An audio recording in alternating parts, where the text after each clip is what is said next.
Good morning, everybody. It is Sunday, April 12th, 2020. Wow, I got that out without a stutter. I hope everybody's doing amazing this morning. I got to tell you, yesterday seemed like 2 weeks long.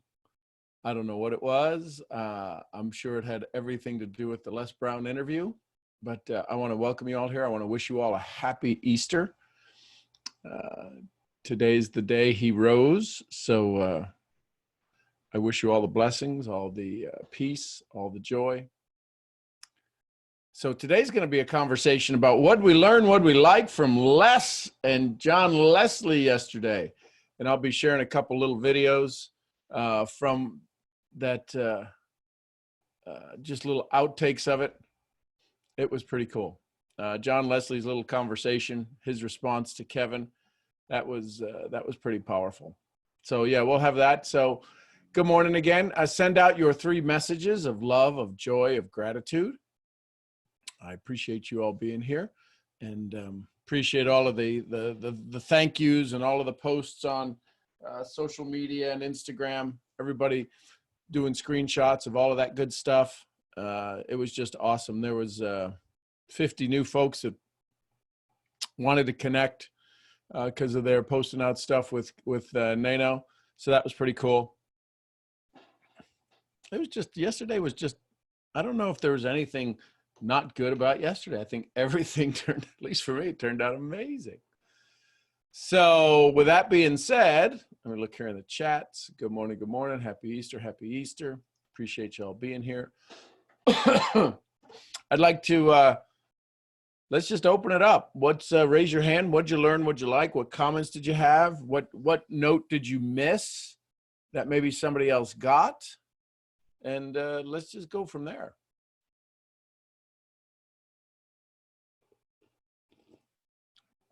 If you're on the call last night or yesterday, drop a C in the chat. Some of you may not have been able to make it.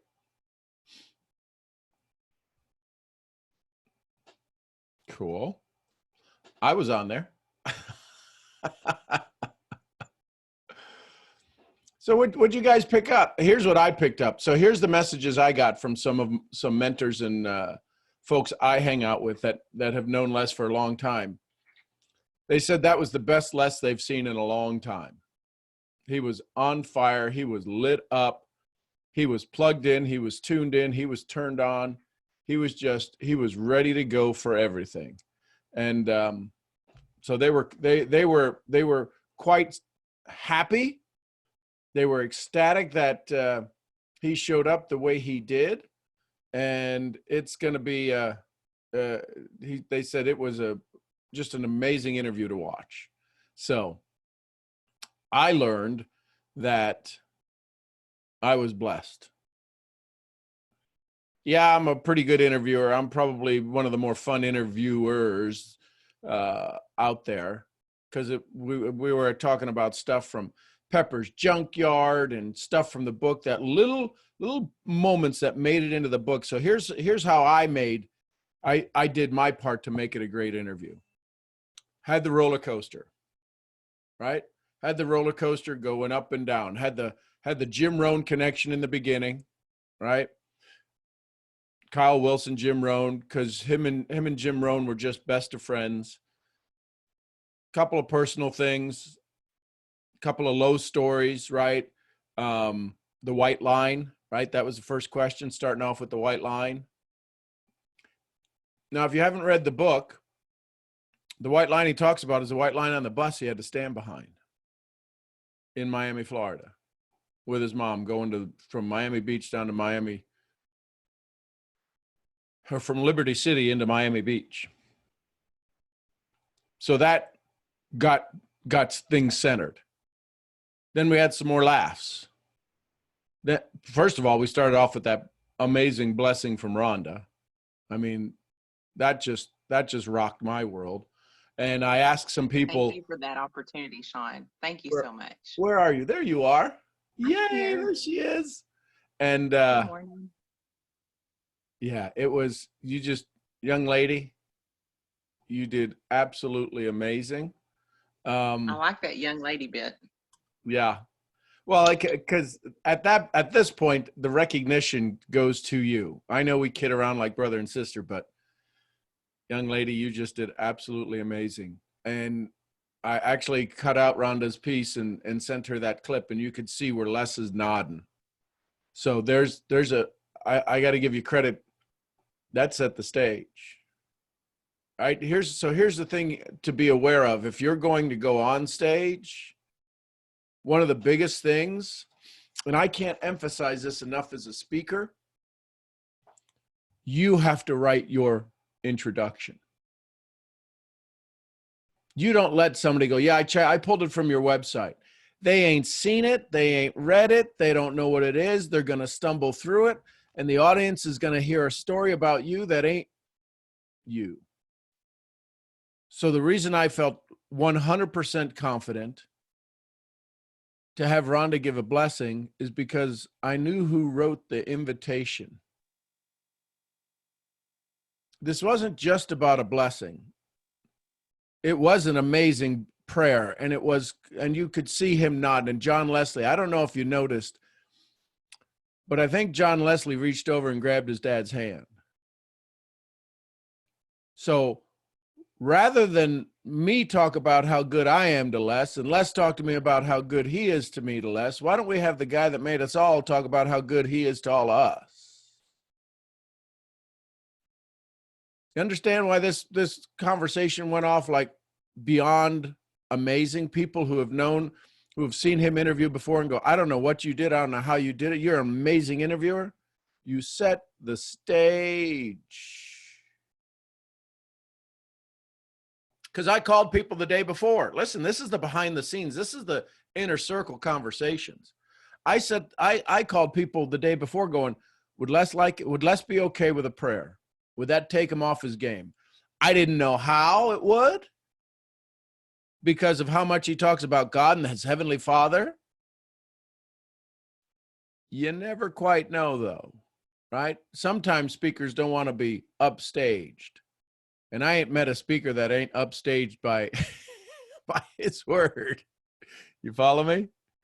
So I say that to say, I wanted, and everybody goes, no, he'd love it. He'd love it. He'd love it. He'd love it. I never thought about that. He'd love it. And then we had words that was bringing someone to tears. So rule number one, when you're doing an interview, set the stage, be in charge, be the one who is there to serve. You know, because again, most people will, when you watch anybody, they got to read off the accolades of somebody else. If you don't know Les Brown, not by now, the only reason you got invited is because somebody knows about Les Brown.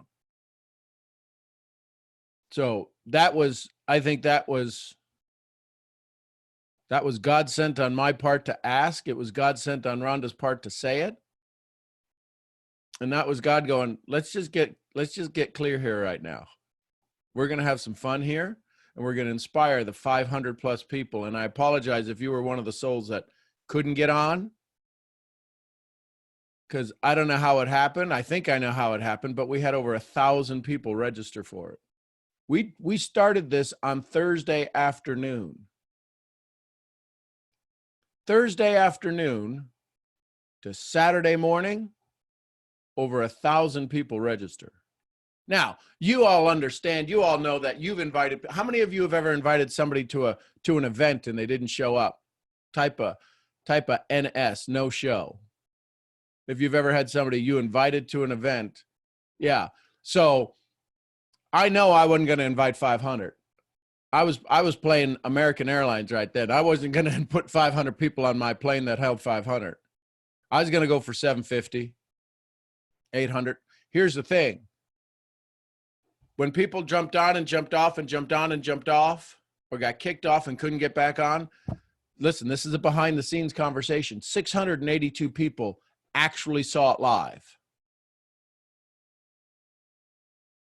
So 182 people either got jumped in, kicked off, came in, had to leave, whatever. if you understand Zoom when you do webinars, you can really get some pretty serious data from it. So that was the opening. That set the stage. So what did y'all pick up? Hey, there's Dana Scranton. Hey, Dana. Good morning, Dana. Dana actually bought the book and read it. Listen, if you haven't bought the book yet, don't. There's going to be a 3-day window. And in that 3-day window, what New York Times says is if you sell over 10,000 books in a 3-day window, you can get to the #1 best-selling spot.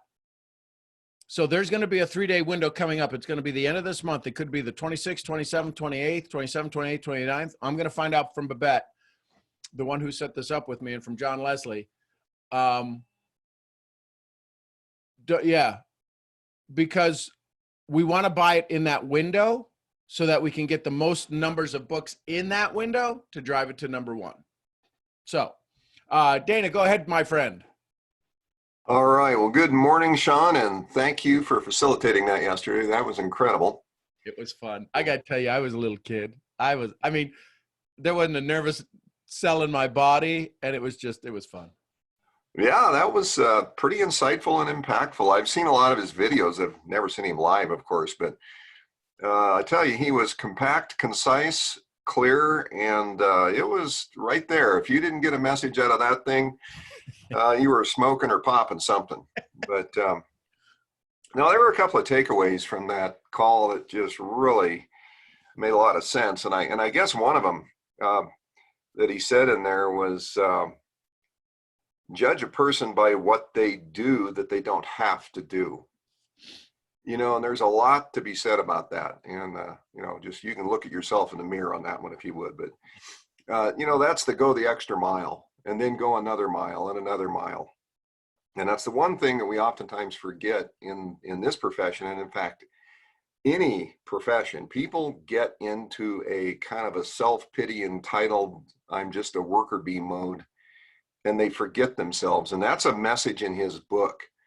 You know, you get overtaken by the world. And his message is pretty clear, you know, to get out, you got to go in. So that was a very impactful statement. Another one that I found really insightful was anger is the wind that blows out the light of the mind. And I'll tell you what, you know, anger, you know, I don't live in an urban area anymore. I lived up here for, you know, well over 3 decades. And every now and then, you know, during the tourist season, we get a lot of Canadians and you get a little road rage, but that's just a local thing. But, you know, anger is something that we just tend to don't get a grip on. And it happens so naturally. And living in joy or misery, right? That's the 2 points. And man, I'll tell you, that's something that we all need to just embrace is be aware of who you are and what's in your mind. He really hit it with that one. And the other one. And I mean, and again, the words are amazing. But the way he, again, this is where the essence, ladies and gentlemen, that's the thing you got to love about Les and Jim Rohn. The birds will get some. Will blow out the light of the mind, and his head twists and all of these little idiosyncrasies that some may be added at this point in his career because of habit, but that the habit is what made him great. I forgot to ask him. I need to ask him if he was ever around Bill Gove, the father of public speaking trainers. Bill Gove was taught by a gentleman who was taught by Mark Twain. And Mark Twain, we know, was the best. So, but the way, if you watch, and trust me, I'm going to study every frame of the video, because to watch those mannerisms, and I don't know if y'all saw that, how intent he was watching John Leslie when John Leslie was sharing his answer to Kevin. It's pretty intense. So Dana, so now that you hear that, the anger is, you know, anger is a big situation, and getting rid of that. What do we do with that?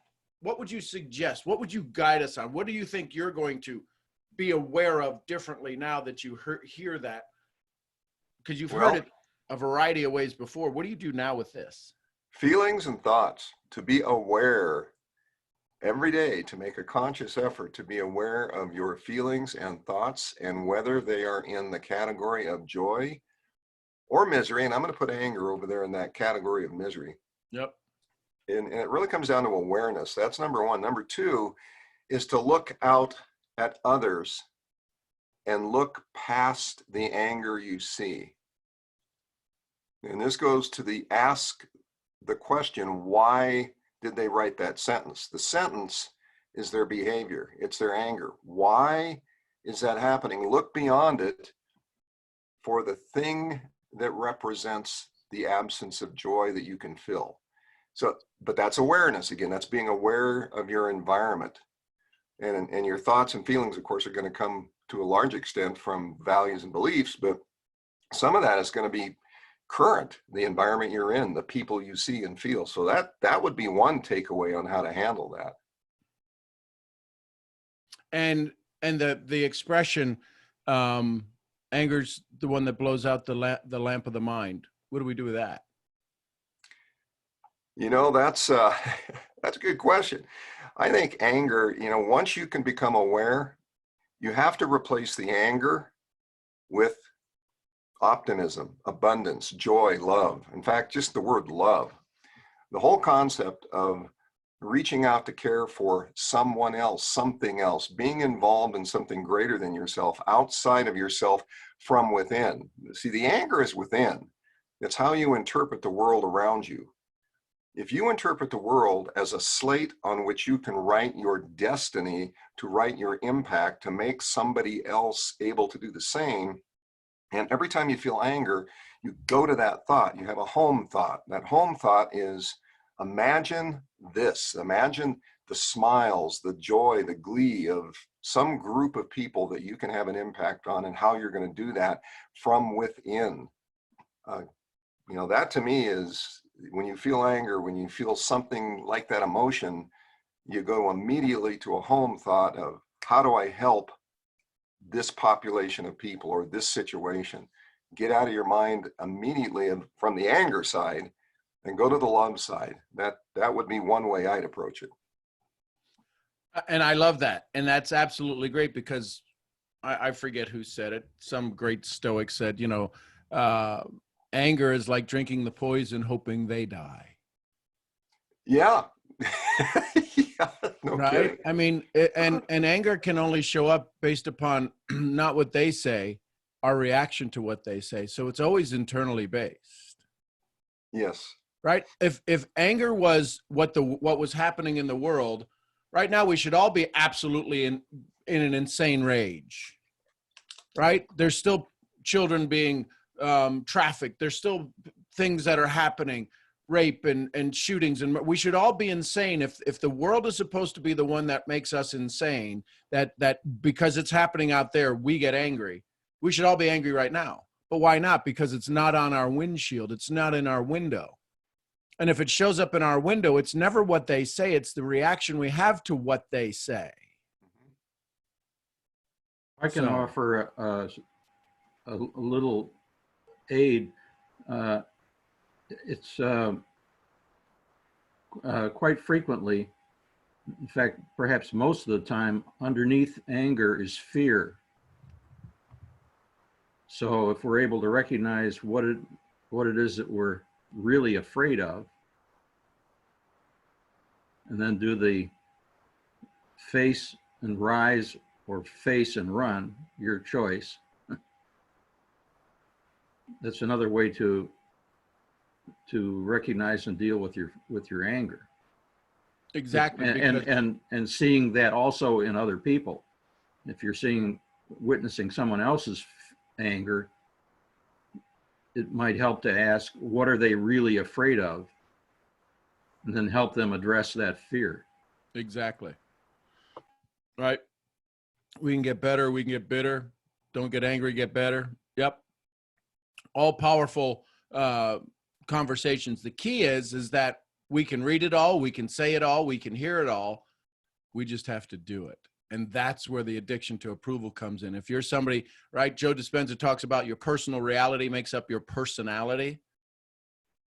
Somebody gets cut off in traffic and they get mad and they're talking about it. And they talk about it for a day, they talk about it for 2 days, but if they're still talking about it a week later, their personal reality has just changed their personality, and then they get into a mood. Geez, I don't know why Johnny Bob is like that. He's just in a mood. And then the mood turns into, well, he's just always angry, right? So I'm in a mood. I'm always happy. I'm always giggling. It winds up to be a part of who I am. So it is possible to adjust that sail, right? What do they say? The pessimist complains about the weather. The optimist talks about the wind, and the leader just adjusts the sail and gets his ass going. Look at all the people here on a Sunday. That must be, Nano must be here. Nano, you here, brother?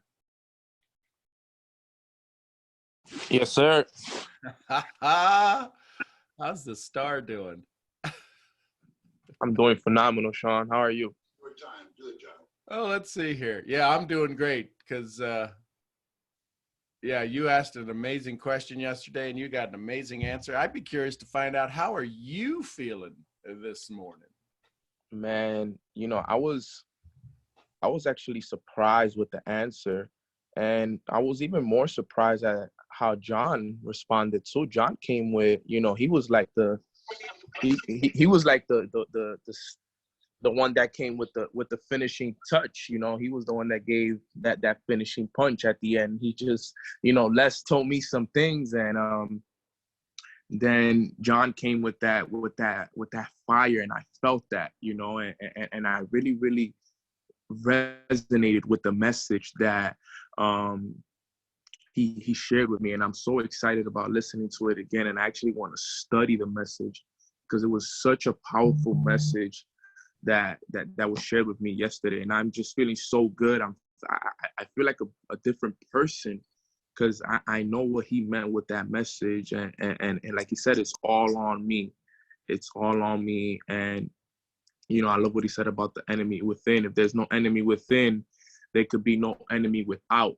And I just really, really enjoyed what he said about me. And it really touched me, Sean. It really touched me. He's powerful with his words. And it's just, I can't believe that. I don't like to say I can't believe, but it's just such an incredible feeling to know that I actually had a conversation with Les Brown, even if it was, a minute, 2 minutes, just to know that, I was in his presence. I actually got a chance to send him a message on Instagram as well, just thanking him as well, and he responded. So, that was just all amazing. So again, Sean, thank you again for this. But that was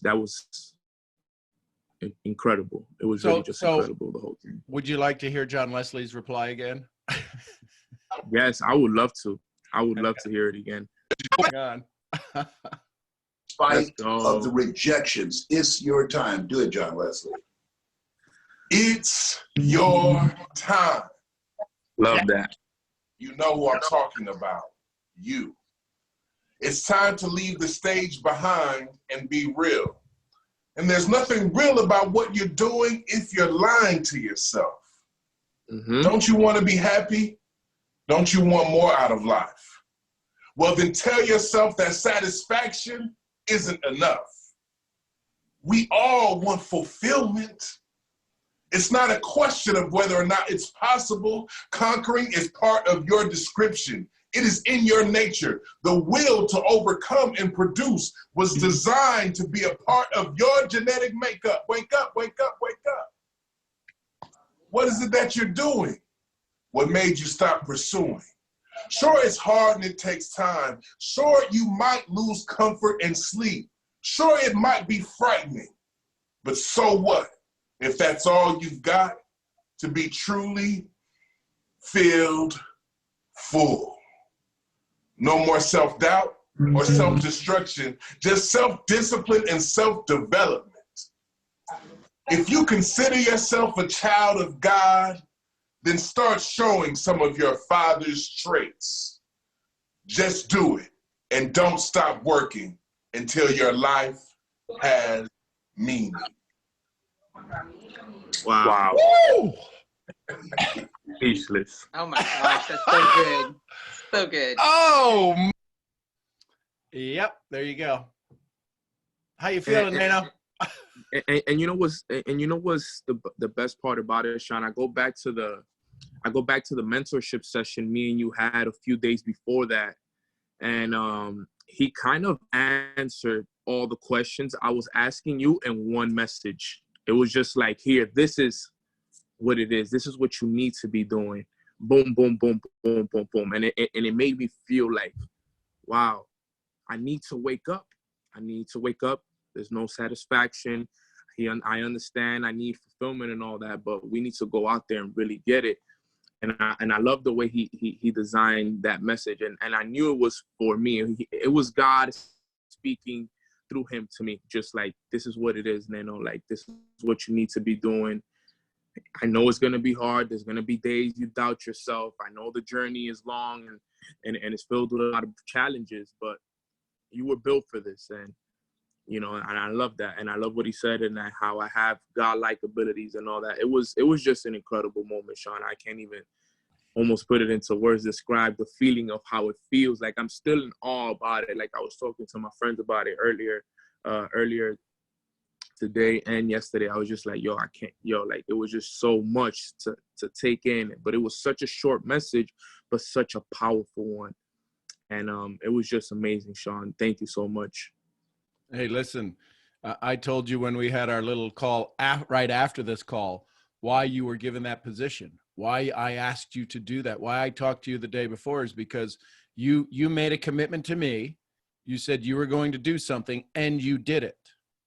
How many times do people follow through on their commitment and they fail to receive a reward? And we wonder why our teams kind of do things crazy. So you did it, you got it, you deserve it. Somebody else who helped me walk along my path opened us up in the morning and because when I called Rhonda, I said, would you like to say blessing tomorrow morning before we start the call? What? Shut up. Yes. In that order. Rhonda did a phenomenal job. I'm so freaking proud of her. She just came on there and it was like it was just her and Les Brown, and she just did such a phenomenal job of just speaking the word of God, and she did such a great job. It was fluent. She didn't stutter. It was like it was her moment, and she was just ready for it. She was just ready for it, and I loved, the way Rhonda, just spoke the word, and it was beautiful. It was beautifully said, and I'm proud of you, Rhonda. I wanted to make sure you knew that as well. Thank you. I was just fixing to get on and go, you know what? I got to have a mama moment for a second with Nano. What are you, 27, 28? 25. 25. Let me tell you right now, at 25, I'm not sure I could do what you did yesterday in front of someone like Les Brown and Sean Murphy and John Wesley at the same time. It's unbelievable. So as a mom, I'm over here like beaming the whole time you're talking, going, that's my boy. That's my boy. Unbelievable at 25 for you to have gotten to a place where you are. And it is beautiful that you're getting the reward for doing everything that you've done and for going inside and as Les Brown said, fighting the enemy that's inside. So you, the true you, can show up. I'm so impressed with you. I am so proud. Yeah, Monique says another mama is proud of you. You got all these mamas on here going, that's our boy. And I loved of all the questions you could have asked. I love that you centered on that question because the answer resonates with anybody at any age, at any time in their walk. And you, young man, you have got amazing things, more amazing things in store for you. God's got so much planned for you. I mean, look at you, 25, what all he's already given you. To much that's given, much is expected. And he knows you will rise to it. And he knows you're ready for it. Keep that word going into your head. so that enemy inside doesn't stir and cause you to trip, because you have an amazing future that is coming to pass right now. And I'm so proud of you and so impressed with you. I love you so much. I wish I could just grab you and squeeze you. I love you. Proud of Thank you. Rhonda. I love you so much. Thank you for believing in me since day one. You've always believed in me since I started. You always told me these things. So I'm just so grateful that I have individuals like you that, you know, we're once strangers and now, you know, we're like family, you know, and it just feels so good to know that you have people that believe in you more than sometimes people that you grew up with, you know, and it just feels so good to have you guys on my corner. Like you said, like a mommy moment. And, you know, I can't wait to see you again so I can give you a big hug and just tell you how much I love you and appreciate you, Rhonda. So thank you for being a part of this journey. Thank you for, you know, pushing me to be better every single day. And thank you for, you know, introducing me and allowing me to become more of the word of God. And the conversation we had the other day really, really helped me with some enemies that I was fighting within. And, you know, I'm getting them out slowly but surely. And that devotional has helped me a lot, and it's kept me more clear on my message and my journey. So I'm grateful. Thank you so much, Rhonda, for real. I love you. Love you too. So this is what happens. This is yesterday was June, July, August, September, October, November, December, January, February, March, April. Was it 10 Going on month, 10? Yeah, Yep. 10-month journey. And in 10 months, we go from not knowing each other to That's good right there, though. No, it ain't really too much. You never. to be able to be invited to speak with Les Brown. What could happen in 10 months, the next 10 months of your life? What dream that you never even thought possible could come true? What tenacity and sagacity do you have inside of you that you need to pull out? See, I used to hear a speaker who was part of a company. I was, I was on the corporate side, and we had this gentleman come in who speaks a lot with Les Brown, who spends a lot of time with Les Brown. But he would use that same phrase, the tenacity and sagacity. I got to tell you, till I heard Les Brown say it yesterday, it made sense. Les Brown made it make sense in that last closing prayer that he gave to us. So you can copy the words, you can say the same words, but I'm telling you, it would be good if you put your own little hot sauce on it. Right? It's just, and if all of the little one-liners, I've been waiting for this moment. It's always a great day when good people get together.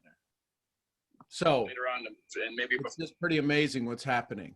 Sean, Delia, you've got your hand up.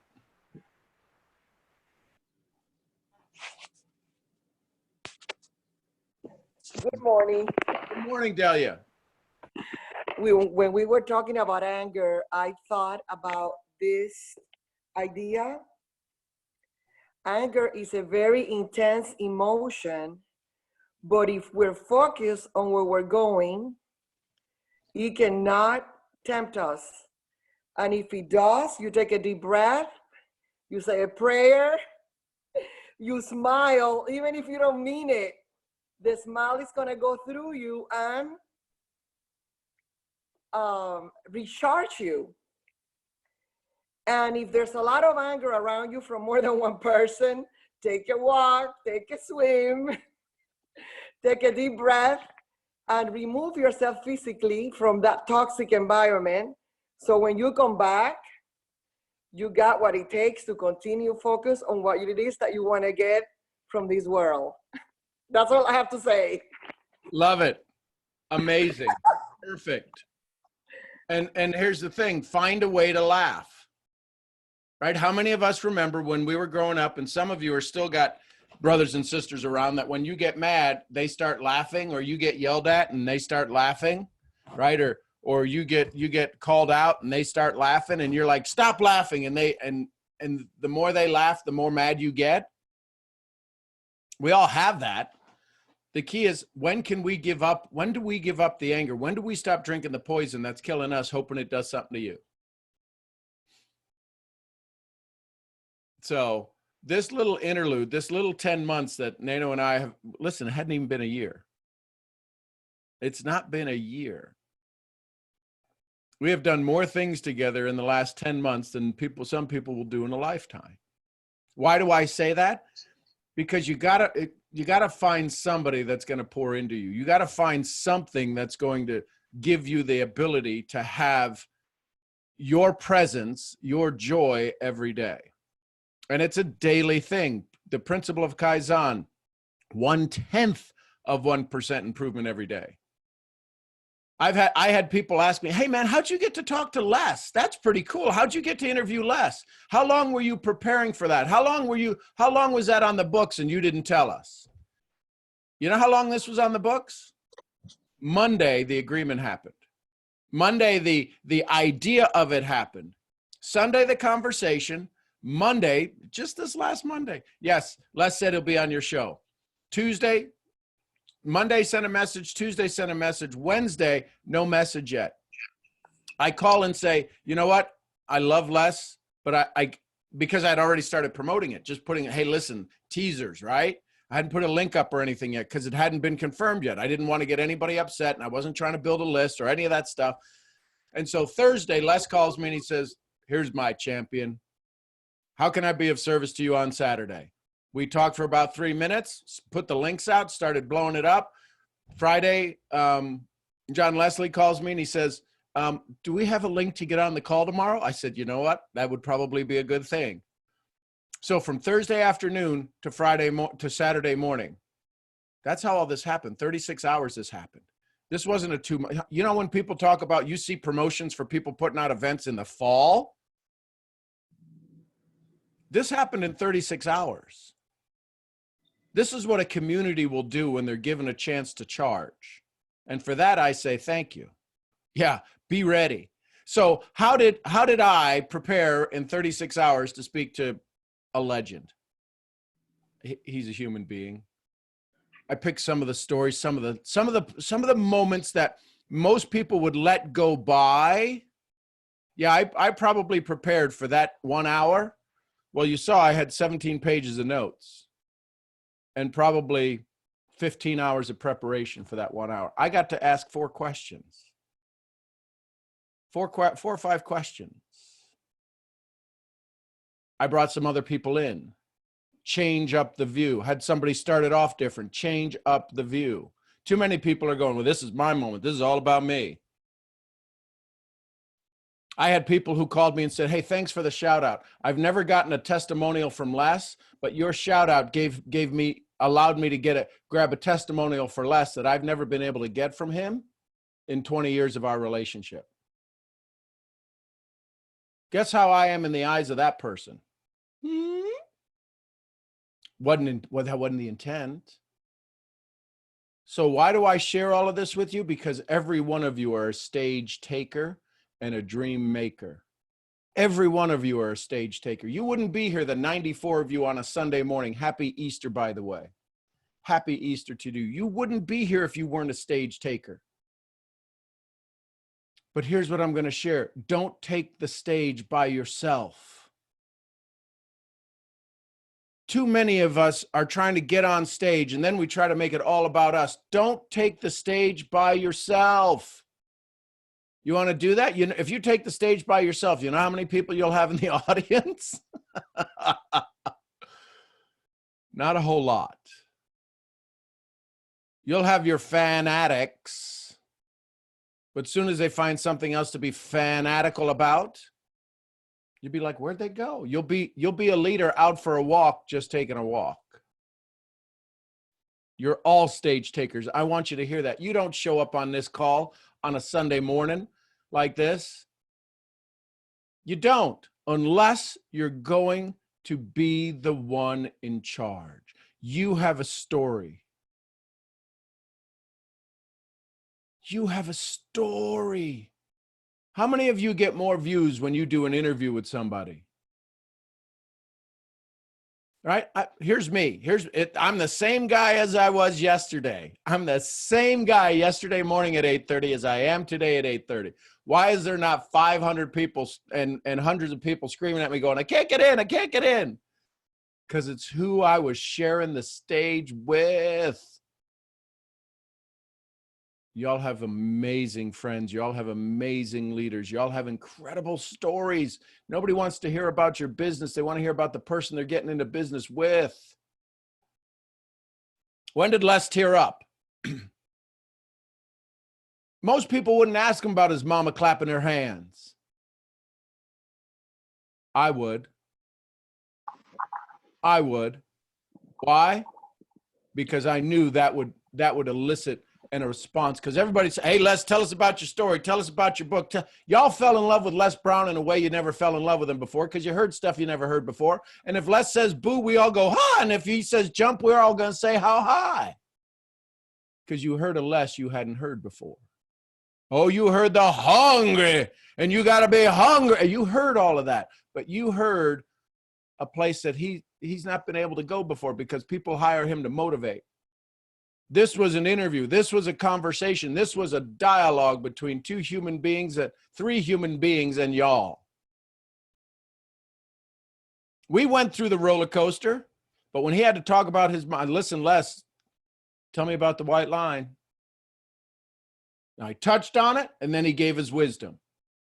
But his mama clapping his hands, that when you read that in the book, and again, do not get the book until I'm going to post out. We're going to talk about it on the calls, but I need you all to buy the book on the 3-day window that we're going to do it. The 3-day window because we want him to get this to number 1. We want to be a part of this legacy that says we got his book. You got to be hungry. We want to get that book, and we want to say we were part of taking it to the number 1 bestseller on the New York Times list. Listen, go get the Kindle, whatever, but I'm going to ask you to buy it again if you do. Because here's the other thing he didn't say. There's going to be over $2,000 of Les training. They'll probably be sending me a link to make us all, because it doesn't matter where it gets purchased. It's just we got to total up the sale. I say they got to total up the sales of whether it be Barnes & Noble, this, that, or the other. So I will keep you informed on that. But here's the thing. When he talked about his mama clapping, because when he stood up and he said, listen, folks, I can't even begin to imagine this phrase. He's growing up. He's got a bucket of water in one hand and a washcloth in the other. And you're not allowed to look white folks in the eyes. See, when I told Les who our audience is, they're all these young entrepreneurs who are fighting the challenges of entrepreneurship, but they're also fighting legacy stories. He said, brother, I got you. I said, I think you could talk to that, couldn't you, Les? He says, oh, you betcha. That's why I'm glad you're all here. Y'all deserved to hear that story yesterday.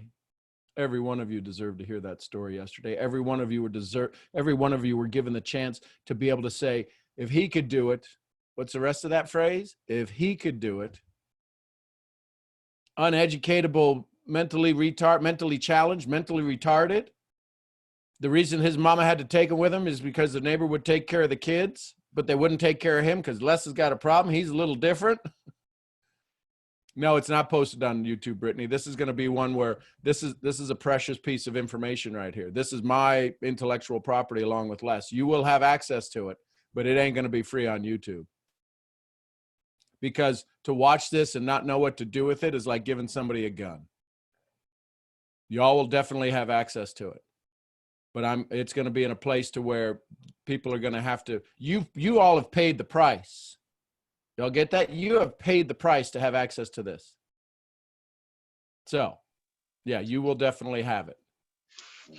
Hey, Sean, talking about the story with his mom, we've all had things, not to that extent necessarily. I haven't. I've never felt that much prejudice. I've felt it from a gender perspective, but not from that perspective. Right. But all those things that, for lack of better words, rub us the wrong way and rip out our heart. That's those moments that when he talks about you can either get bitter or you can get better.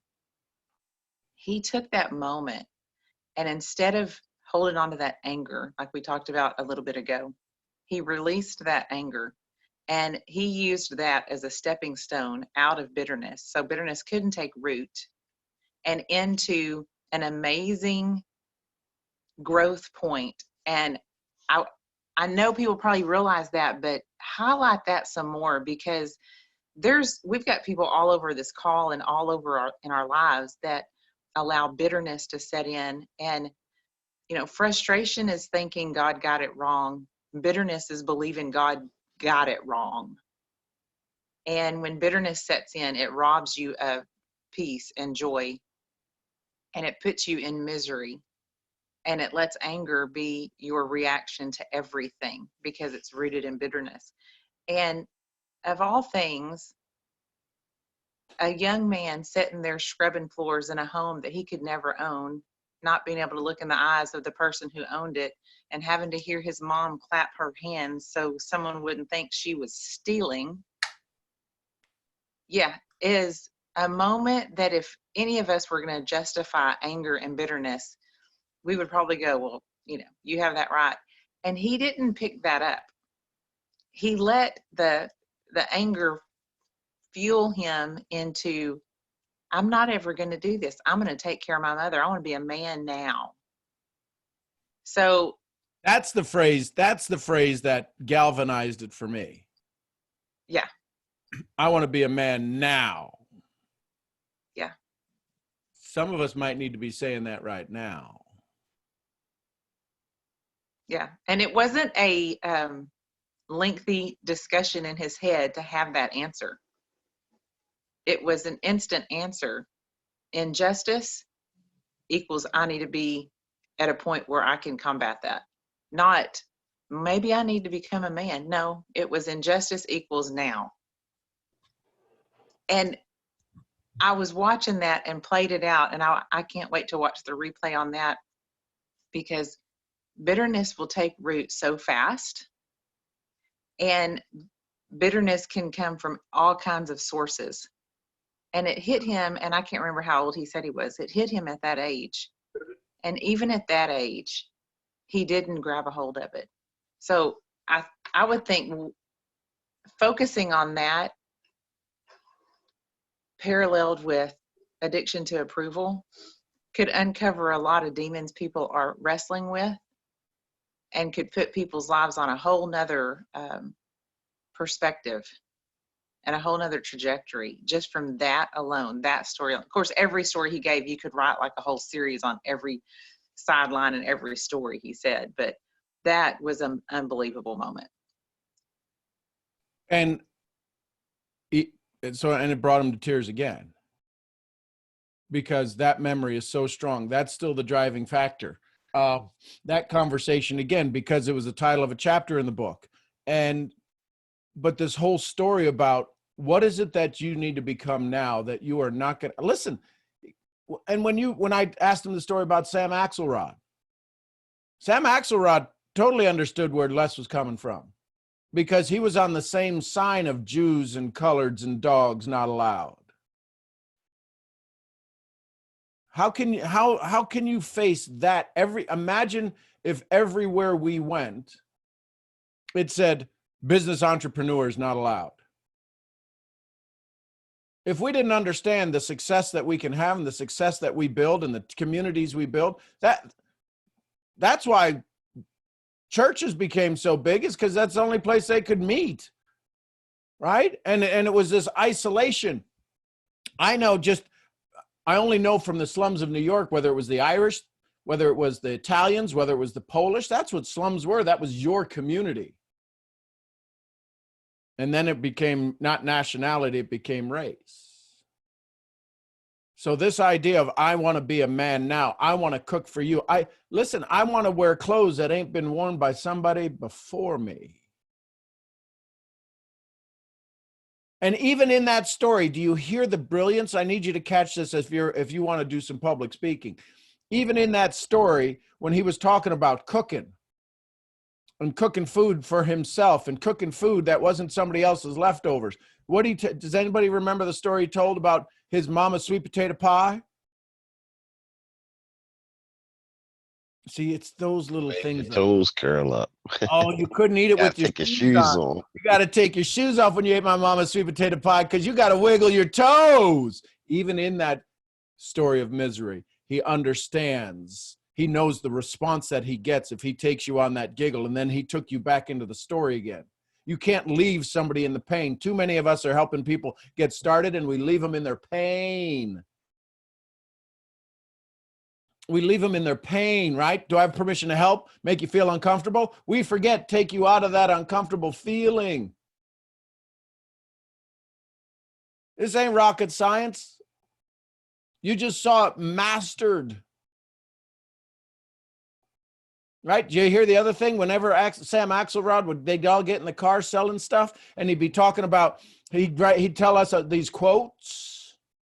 He said, I'd write down every one of them and memorize them. How many of you read good things in a book? You're like, oh, that's awesome. You might have even underlined it. You might have even highlighted it. Why? If you ain't going to remember it. Oh, yeah, I think that's something. I think that's somewhere. Yeah, something. I'm telling you, you don't need to know much.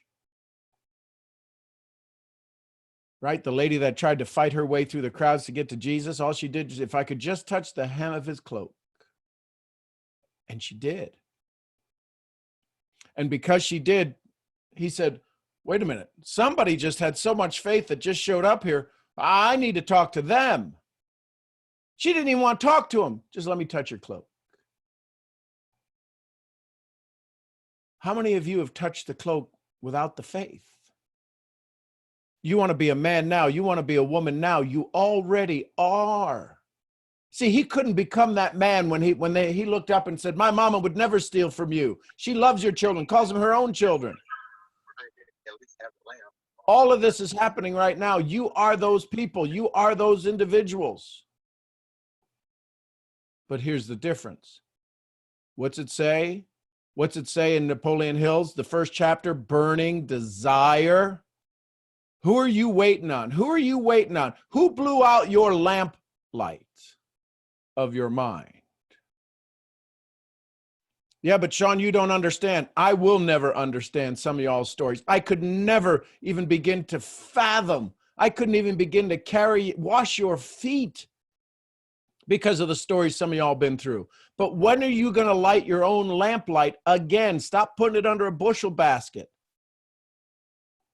Yeah, things are tough. Listen, people, who is it? Larry the Cable Guy. You can't Ron White, can't fix stupid.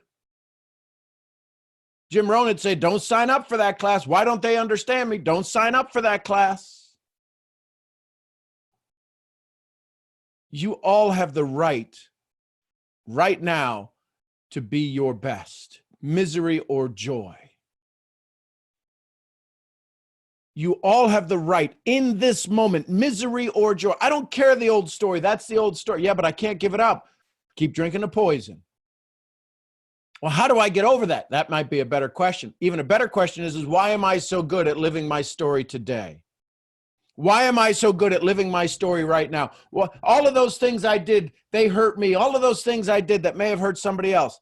Tell them you're sorry. Tell yourself you're sorry. Ask for forgiveness.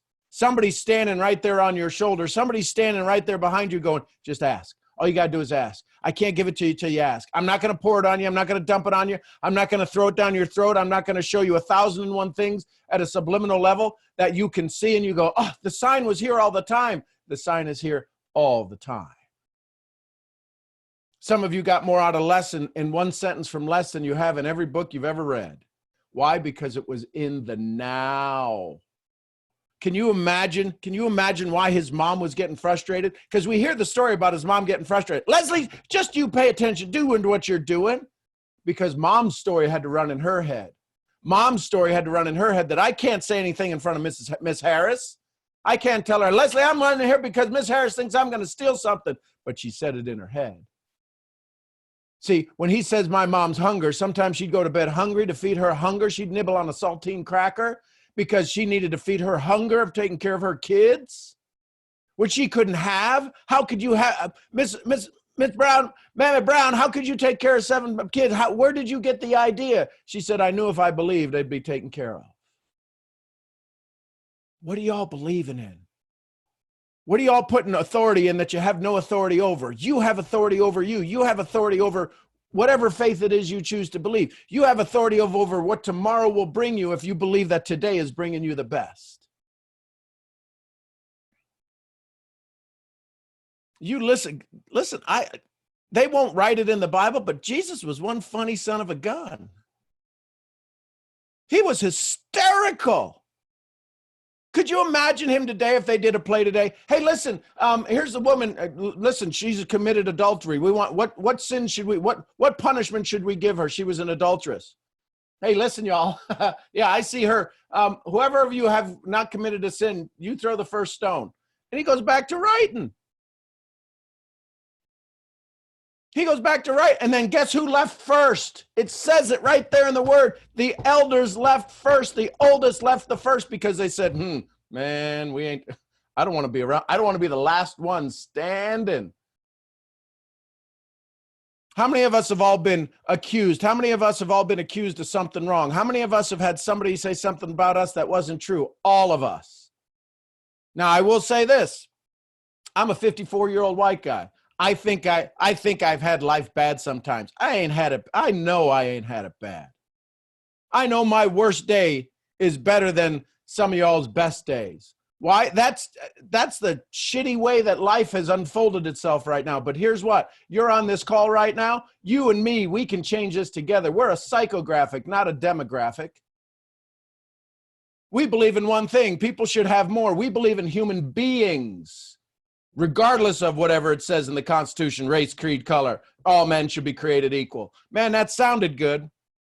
While the same people had people back on their plantation. They meant good intentions, but boy, I can't see me doing that now.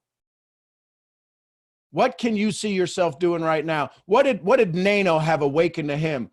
You can't wait. Wake up, wake up, wake up. Y'all, this is your moment right now in this state where everybody's looking to have somebody guide them, to somebody lead them. I would encourage you to step up your game, to step up your game of faith and courage and let somebody else's fear and doubt pour into you, because that fear and doubt, when it pours into you, you get to turn it into faith and courage and breathe it back to them in a word, in a blessing, in a saying, hey, listen, I got you. Instead of, you get me? I got you. I got your back. Do you know how many people would freak out going, hey, listen, Les ain't talking to me. Les ain't talking to me. It's Thursday. Oh, my gosh. And I promised Les we'd do something good. And now he says, do it. Do it. Let me see you do it. He didn't say, I dare you. But somebody said to me, I dare you. Let's see if you can pack the house. I had a lot of amazing people help me and support me. But I'll be the first one to tell you, yeah, you woke Nano. I woke the giant. I woke the giant. The 25-year-old, I woke the giant. Why? Where did he get this desire to support me? Yeah, I've poured into him. But where did he get this desire? Because that's the desire inside of him. That's why y'all are winning. That's why y'all get on his calls in the morning. Because when he speaks, it speaks not from him. It speaks from the generations that have gone before him. It speaks through the generations that are yet to come. And it speaks through him because he says, I love you. Listen, prior to June, that wasn't a conversation he was willing to have. But because of this, listen to this, one word can make a difference. We stood in line at the A&MP and I asked him, hey, how are you? Thank you for being here. He's like, who is this fool? Who's this fool thinking he gets to walk the line? But you know what? He's doing this to everybody. See, guess what Nano did? He paid attention. He came looking for somebody to look for. Who are you looking for right now? What word do you need to see in your life? Some of you have maybe picked up the Bible. So, listen, you heard Nano say it. You know, thanks for letting me get back into the Word of God. Thanks for letting me just see things a little bit different, hear things a little bit different. I doubt we're going to, I don't know. Maybe we'll see Nano on the stage somewhere and holding court on Sundays. Maybe. But I tell you, he holds court Monday through Friday. Ain't no church doing that. He's got more people showing up to his message right now. So yeah, maybe he is a little bit of a preacher. Maybe he is preaching to you what it takes to have a good mindset. I'd encourage you to find enough people to have that standing room only.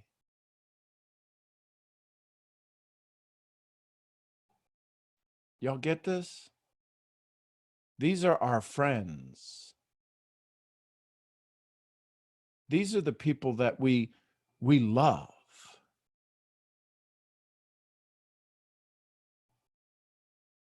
This is your moment. Every one of you, 95 of you on this call right now, this is your moment. Wake up, wake up, wake up, as John Leslie said to Nano, said to all of us. How many of us woke up?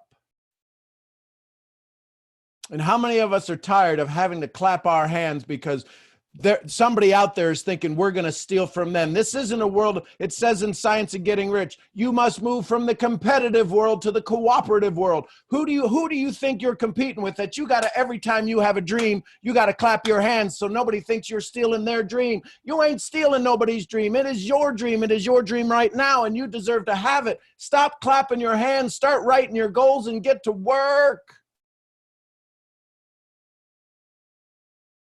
This is your moment. Ain't none of us got to get on a cross and die again. He already did that. This is your moment. You are a strong woman. You are a strong man. Throw out the race, color, and creed. You are a human being first. It's time for you to start being you. The old story, yeah, it's going to show up. Why? Because you loved it so much. How many times have you had a hard breakup with somebody you really loved? I really love that person. I need to break up. We're not good for each other. And you get back 2 weeks later. Oh, we're back together again. This feels so good. I'm addicted to you. You're addicted to me. But now we got to break up. We can't get back together. We can't get back together. All right, we'll try one more time. I've changed. You've changed. You ain't changed. You're not changed because that story's keeping you stuck. It's keeping you one step away from stepping onto your stage. It's time for you to step on your stage. It's time for you. I don't care how good you think you are, how much you need to learn. You are perfect right where you are right now. It's time for you to step up. It's time for you to say, listen, world, I'm here. How can I serve?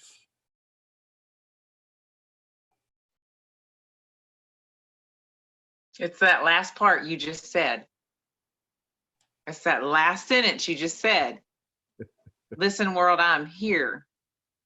Not how can you serve me? It's how can I serve?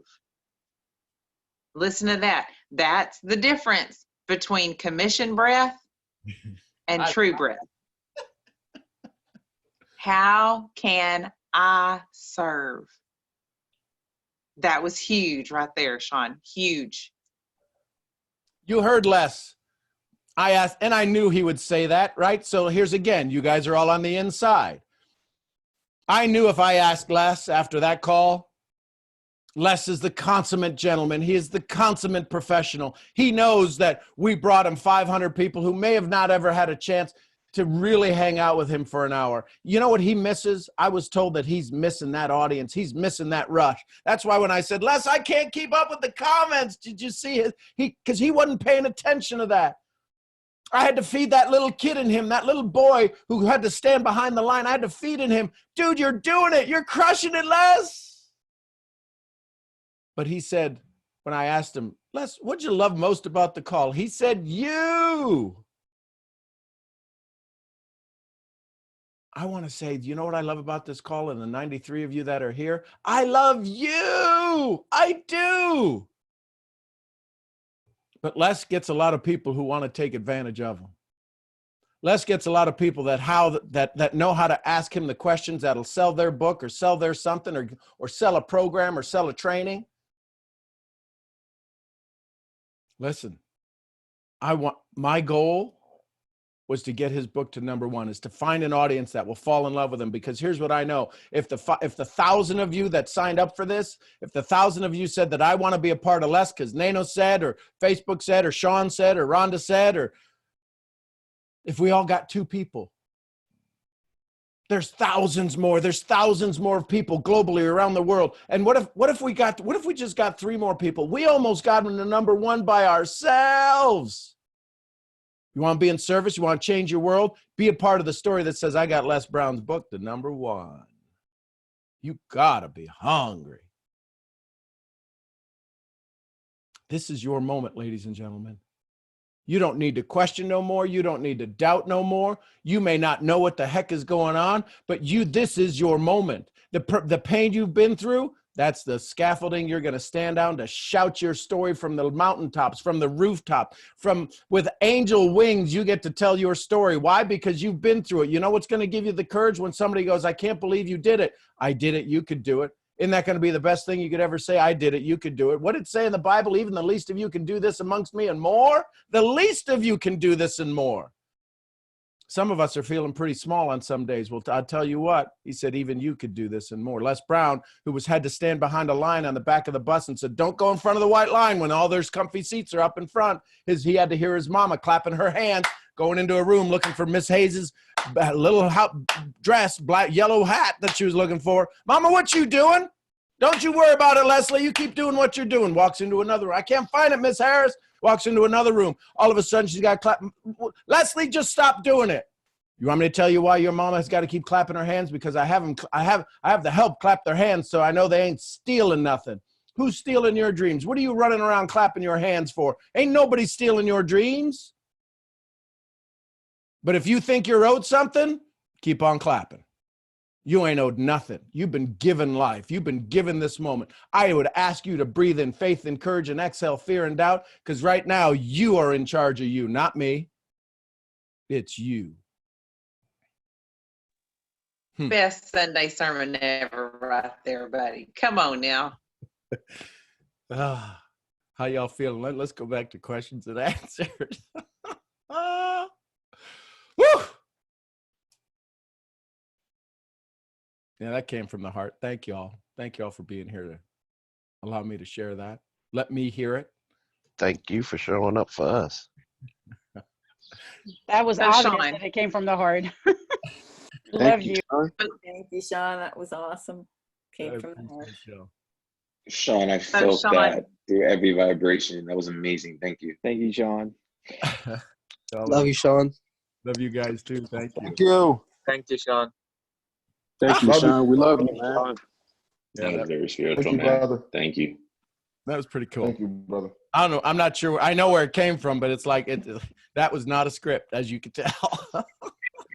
That's when Sean, it after always the- come the best when it's not scripted. Definitely not scripted. Thank you.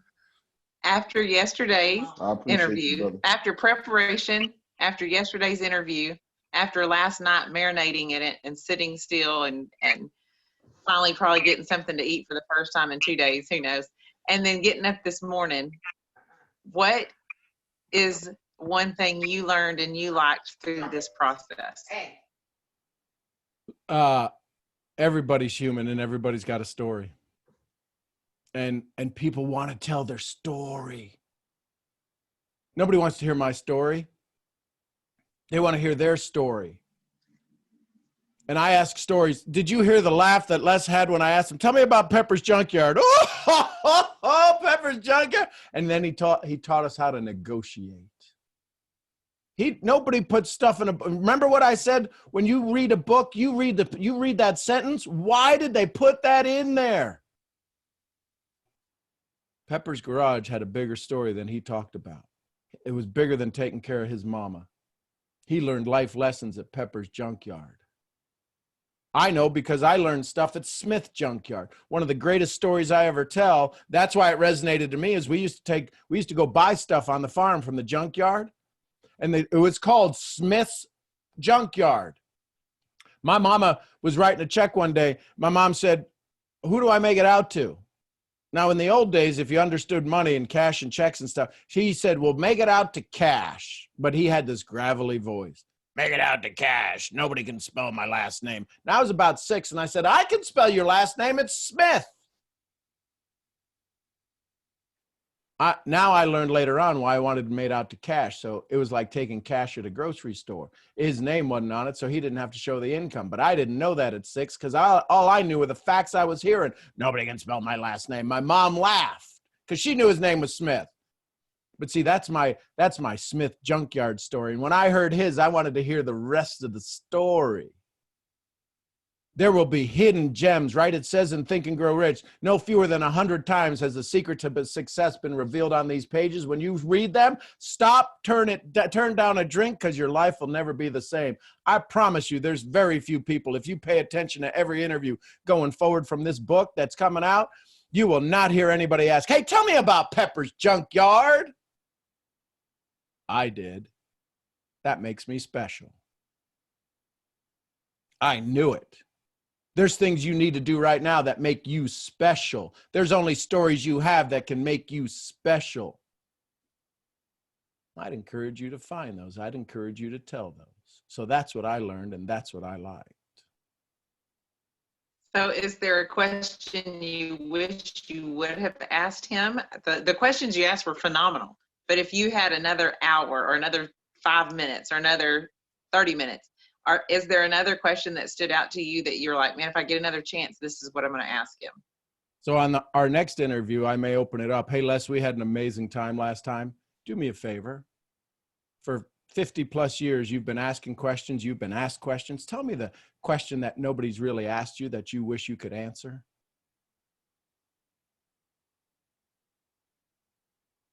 Because my job is to endear myself to him, is to endear him to me. And listen, what Earl Nightingale say, the most beautiful sound of somebody is the sound of their own voice, the sound of their own name.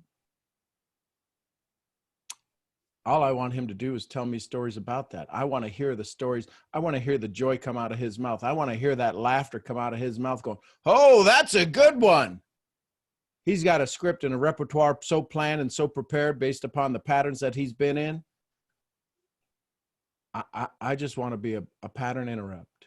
He even said that in his conversation. We need to interrupt the pattern. Right now, there's a pattern going on out there, and we can all interrupt it by simply saying to somebody, hey, I got your back. Because sometimes the people we say that to ain't even got their own back. So that would be the question I'd ask. Les, what's the question either you love answering that most people don't ask, or what's the question you wish you could answer that nobody's ever asked you?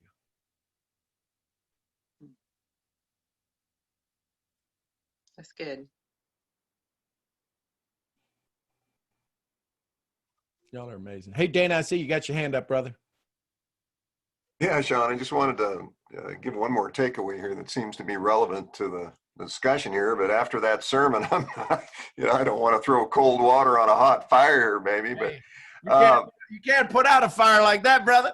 Oh, no kidding. Well, anyway, there was one other takeaway there. One line. He said, "You need to be in a position to do more than just pray."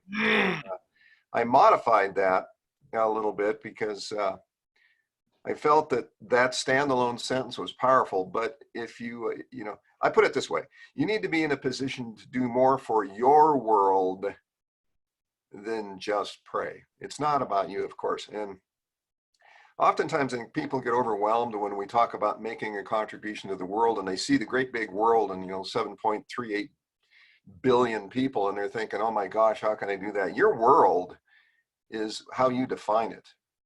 And even if your world is one person, like Les's mother, he was that person, and of course she had all these other adopted kids. But if your world is one person or one group or one church or one community, what you do to become more, to impact that world, has an exponential factor built right into it.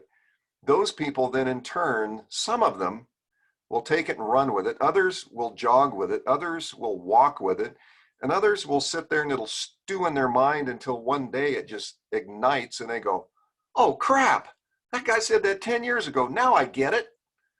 And having said that, the other thing that you frequently say, Sean, is, you want to be, do, and have more, but I'm going to add a word to that. You want to be, do, have, and give more. And what, swinging it back to Nano here, Kevin, the younger generation has a powerful responsibility.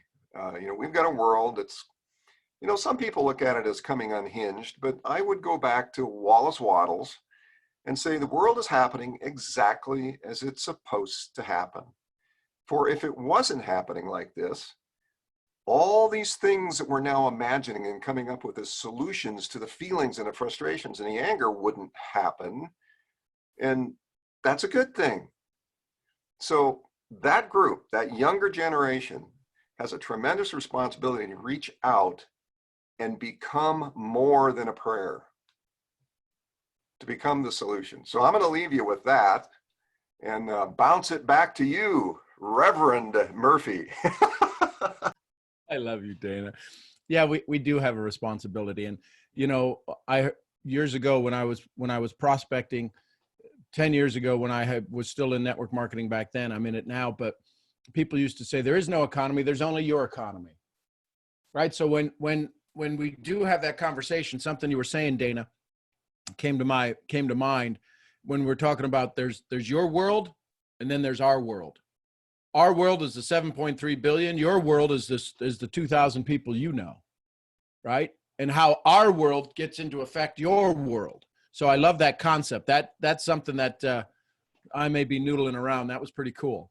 Thank you for sharing that, brother. Laura. Hey, Laura, how are you? Good morning, Sean. Yay, look at Outstanding. How are you? I'm wonderful. Well, first of all, I just want to say thank you for yesterday. I have no words to describe how I was feeling when I was listening to that. And I was crying and trying to write and trying to process everything. It was amazing. But I guess I have a question. Okay. And I'm not sure if it has a lot to do with the conversation that we're having, but it has a lot to do with what we do here, right? Perfect. And so I had this past week, it's been crazy because I've had an aha moment every single second. It's been crazy, and I just feel like I've been woken. I feel it.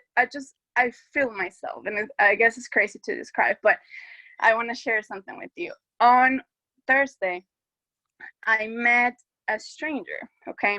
Well, I've seen her before, and I know who she is, but I've never interacted with her. So she was a stranger to me, right? So the thing was that we started talking, and from then on, so we were introduced by somebody else, okay? And we started talking, and then all of a sudden, well, I ever since she started talking, I had goosebumps. I kid you not, Sean. I was like, what is, and as she was talking, I was of course, trying to engage in the conversation, but I just had goosebumps the whole time. And I was like, what is this? This is something, I'm feeling something, but I didn't feel like I was in danger or anything. I just felt good. I was like, whoa, I'm connecting with this person.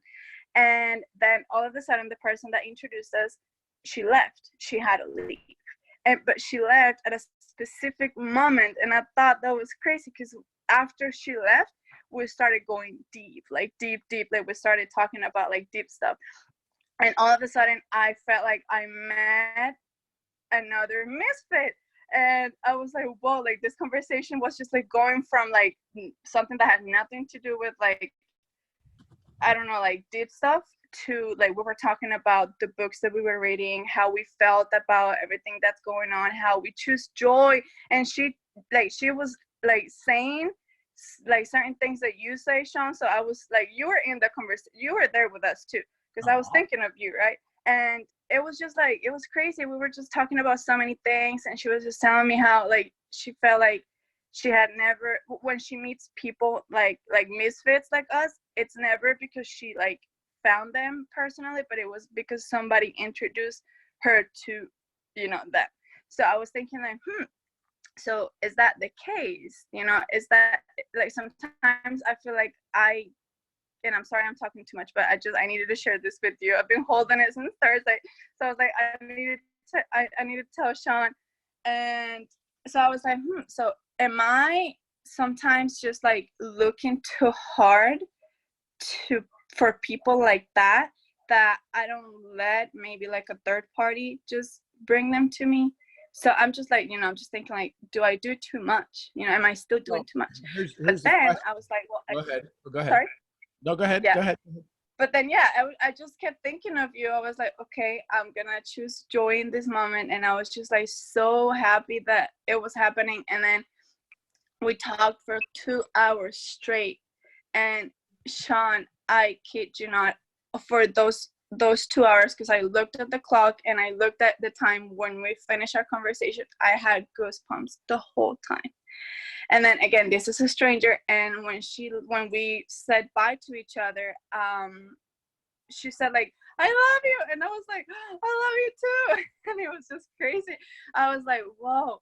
So my question is, I said all of this because I wanted to ask you a question. When you started in this journey of loving people, okay, loving a stranger, okay, just loving everything, I remember you saying, I don't know if it was this past week or the week prior to it, you said that we should feel goosebumps, or we should feel that way even if someone just smiles at us. And you even said, I think it was somebody was asking you a question on the call, and you were like, I'm getting goosebumps just by your smile. And so what I felt on Thursday, it made me feel so alive. Like I was just like, this is how I want to feel for the rest of my life. Like literally, like I just felt so happy, and like I felt my body, and it was just crazy. So my question is, when you were starting with this, right, what did you focus on when you were like interacting with someone? Okay, what did you focus on to be able to feel that, those goosebumps, that feeling? What a gift I was being given at this moment. What gift I was given at this moment? Feeling the gift I was being. Everything is an absolute gift. I am being every moment. If my life has a heavenly hand in its design, I have free will, I have free choice, I can go any way I want. But if I go the way that I've been nudged, if I go the way that in the silence of the word, in the listening of the Spirit, and everything is supposed to be joyful. He made the earth and it is good. If everything is supposed to be good, I would look at everything as good. I can look at this Eclipse little jar right here, this thing that holds gum, and go, look at that. This was made for me.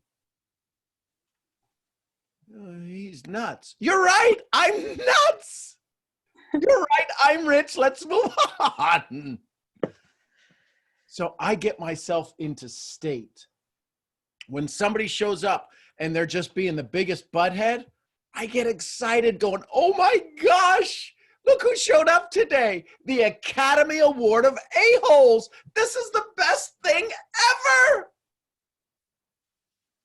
Because you can't take me out of state. Do I get out of state? Yeah, I am not an eye for an eye, will leave the whole world blind. I ain't Gandhi. But I can tell you, you got to do a lot to get me out of state. Yeah, I set the stage moment by moment, RC. Absolutely. I decide to be a misfit. I decide to say, oh, this is going to be so cool. I can see them. I see them for who they are. I hope they see me for who I am. I have to be the highest, brightest light I can be. I need to stay in joy because maybe they're going to walk away with all of mine and I freely give it so that I can have more come into me. I saw somebody's post on, somebody new that joined me and followed me from yesterday's call. And the next post after the picture they had of us and Les Brown and Nano on there, the next picture, because I always like to see what's the next picture, was one that said, if you sit in dirty water, it will become calm. But if the water's contaminated, it'll never become clean. So I'm always, listen, what I got yesterday, the energy I had yesterday can still get contaminated. So I'm going to give it away. So when you walked into that, here's the question I have for you, my love. What were you saying to yourself that allowed that to show up? That's the better question, because you created that. What was the thing you were worrying about Wednesday and Thursday and Tuesday and Wednesday and Thursday that allowed Thursday to show up and you're like, oh my God, I got goosebumps for 2 hours. Because you said, I deserve to have goosebumps for 2 hours. With a stranger who's no longer a stranger, you're leaving going, I love you, I love you. What the hell just happened? That's what hell's asking. What the hell just happened? And heaven's going, perfectly planned, perfectly played, worked to the best.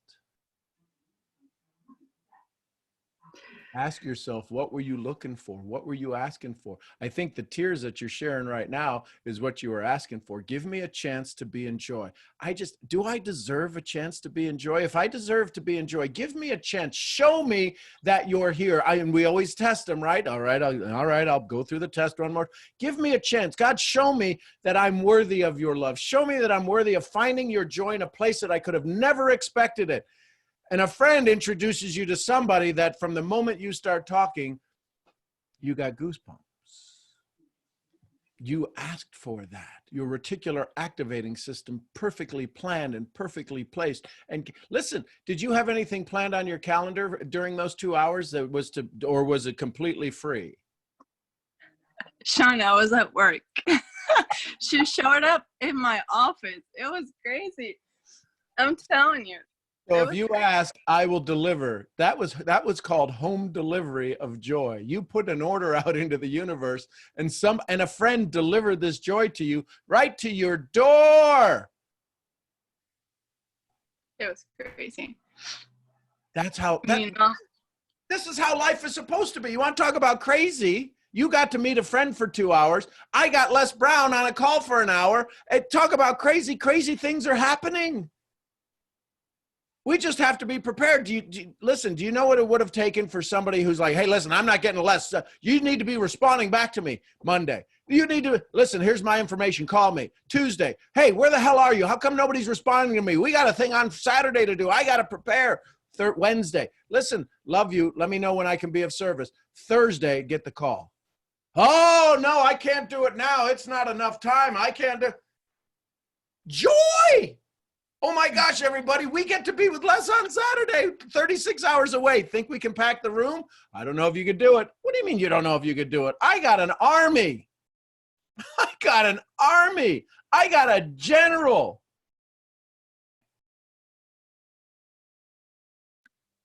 I got a 4-star friend who says, I'll do it. And he did it. I got y'all. Y'all showed up. You know how much doubt I had? Could have easily. So I would encourage you, don't ever doubt where you're going. Don't ever doubt that you deserve that joy. Because you do. You made it. Because here, you want to hear the funny part? You want to hear the rest of the story? Yes. You just gave us all a chance to know that it's possible. If you could do it, we could do it. You just taught 82 people on this call. If she could do it, I could do it. And then we become a little jealous. Oh, how come it happened to her? I thought I was doing enough. I thought I was working. It came to her office. See, when you told that, it walked into your office. Oh, let's make this difficult. Let's make this tougher. I got to go find. No, it showed up. It was 1-800 Deliver Me Joy right to your office.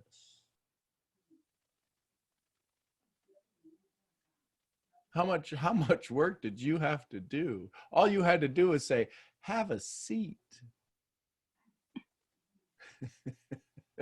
Yeah, and I think the reason why I wanted to share this with you was because for the past 2 weeks, I've been sitting, Sean, and like even my affirmation, like every morning now is, I'm so happy and grateful, blah, blah, blah. And then I say, and I do this, and I'm able to do this because I get to do less and have more, do less. And I sit with that, and I promise you, like, I just feel it, but I've never felt it before. And so for the past 2 weeks, I've just been focusing on that. I get to, not even I do, I get to do less and be more. And so this past week, I feel like everyone in the organization and stuff, they're like running for ranks, and they're just like so like under pressure, and I'm just sitting down, like, and I feel at peace, like I just feel like I am being more, and I get to have more. And so, and I kid you not, this past week, and when you were asking like what did you do on Tuesday or Wednesday, what were you asking for, I was just at peace. I was choosing joy. I was like, I'm reading Think and Grow Rich, and I'm just like, I can't get through the second chapter because it's so much, and I just keep going back to the same sentence, and I'm just like, but I'm enjoying that. I feel it. I just feel like it's feeling me. And then that happened Thursday. And so I'm just like, well, fear and doubt left. When you're at peace, fear and doubt left. And if you have a room, if you have a storage locker where you store your stuff at, right, the little storing, you go get a locker down at the little place and you go in and you drive through the gate and you opened up your locker and it was filled 50-50, maybe, let's just say for conversation, it was filled with faith and doubt, 50-50, and it was filled with faith and courage and fear and doubt. And you took out a whole bunch of fear and doubt and you left it because now you were in peace. And peace took over. You focused on the peace. The fear and doubt faded away. And guess what faith and courage got to do? It got to bring you more in a 2-hour conversation from a stranger. And you got to fill up that space of fear and doubt with faith and courage, of joy, of goosebumps for 2 hours. When's the last time you were in goosebump territory for 2 hours? never. I've never felt that before. Exactly. Even with somebody you were out on a date with, it would come and go. But this person who, have you spoken to them since? Yes, I got her number and we were like, we have to do this again. And she was like, I love you. I can't believe that this is happening. And we were like, we're going to meet again. And so we have like a date tomorrow or whatnot. And yeah, it's just crazy. And that's why my question was, what did you focus on so that you can have that feeling? And that's what I keep thinking now. I'm going to continue to do this because when I see what you were saying, like if I see my pen, if I touch it, I want to feel goosebumps. I want to get to that point. And I feel like that's the secret because, the secret is the feeling. So I don't have to worry about anything else. I get to feel that way. And then I don't have to worry about anything else. God will put that will give me that. I just need to focus on that. But we have to be able to let him bring us strangers that we've never met before.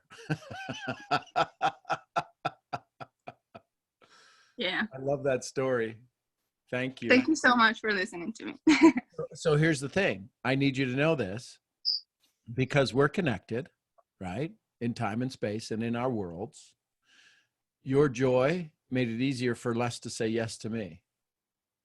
I need you to hear this. We think we think our world only vibrates in us. If the law of attraction is and the universe is all connected and everything we do goes in every direction of everything that we've ever done, that you sent out that 2-hour conversation resonated to me. When did you have that happen? Thursday. What time? At 2, from 2 to 4. You know what time Les called me and said, let's do this? Oh my God. What time? 2:00. I love it. So thank you.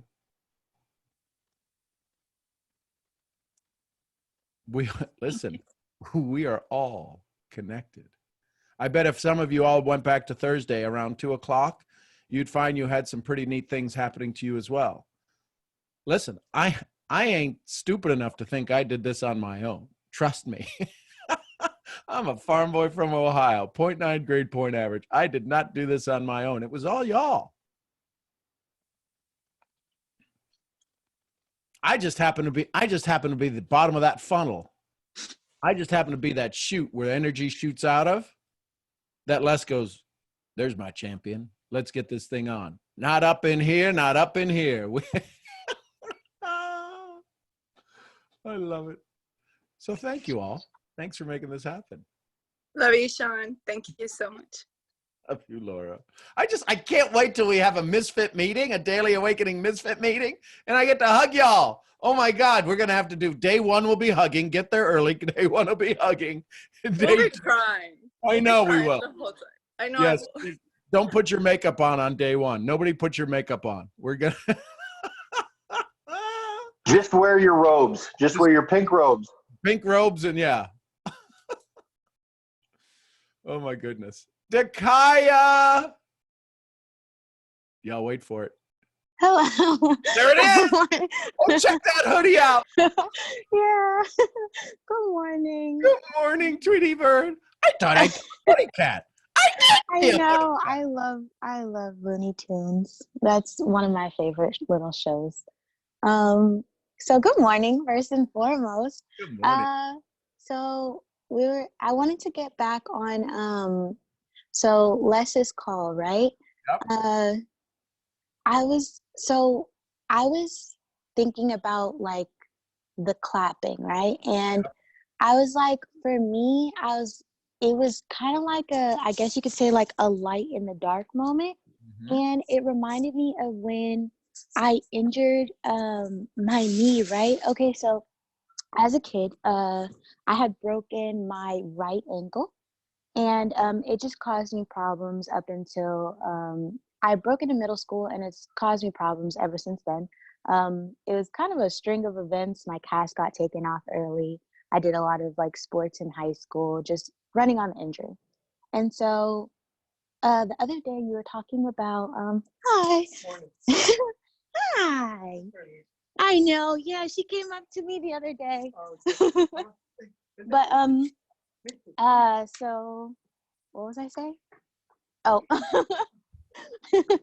But I remember you talking about when Brittany came on the call and she was like holding like the different sides of her face, and you're talking about the masculine and the feminine. And I was like, well, I always used to say like my right side used to be like my bad side because I would get hurt a lot on my right side. Like I sprained my thumb, I got stitches in my hand, I broke my ankle, I've had sprains but beyond belief, and I've always just had a lot of pain on my right side. And when you said that was your feminine side, I was like, I can see now how I kind of beat myself up on like you said, it's you like it's not the ones who cut you. What is it? It's Why are you bleeding all over everybody that didn't cut you? why are you bleeding all over everyone that didn't cut you? And it was an emotional thing in the beginning. And then so when I sprained my left knee the night before Thanksgiving, I came on to Thanksgiving on crutches. So the pain didn't set in right then and there. It was when I got home that reality started like setting in, right? And my knee, like it started swelling, and I started getting like muscle spasms, and just weird things started just happening to my body. And when I really thought back on it, I was like, well, that's like the first time like I really felt pain, because when I broke my ankle, like it didn't hurt me. When I like got stitches in my hand, it didn't like, I still have like a little scar on there. It didn't hurt me. I have a little fun fact, but my thumb doesn't bend. So when I was a kid, I remember like holding my hand. It doesn't like it's just as straight as it could be. Like it doesn't bend at all. So I remember having it like in this metal gate, and it was one of those ones that closed automatically, and it like closed on my finger and it fractured it. And even then my grandma was just like, she's always been like, why don't you cry during these things? And I was like, I don't really know. But when I hurt my left knee, like it was a whole, like I felt pain for the first time. And I guess it was just like a breakdown of all the emotional scars that like came to fruition in like physical.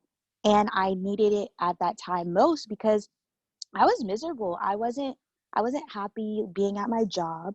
I could just see myself just not going down a good path. I wasn't hanging around people who had my best interest at heart.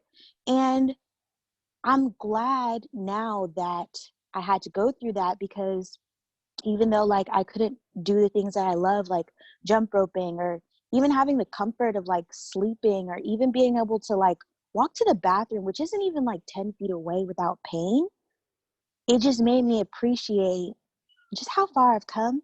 And every day now I'm just like, I just find a reason to walk and a reason to get up. And what's your reason like to get up, I guess would be my question to all of you.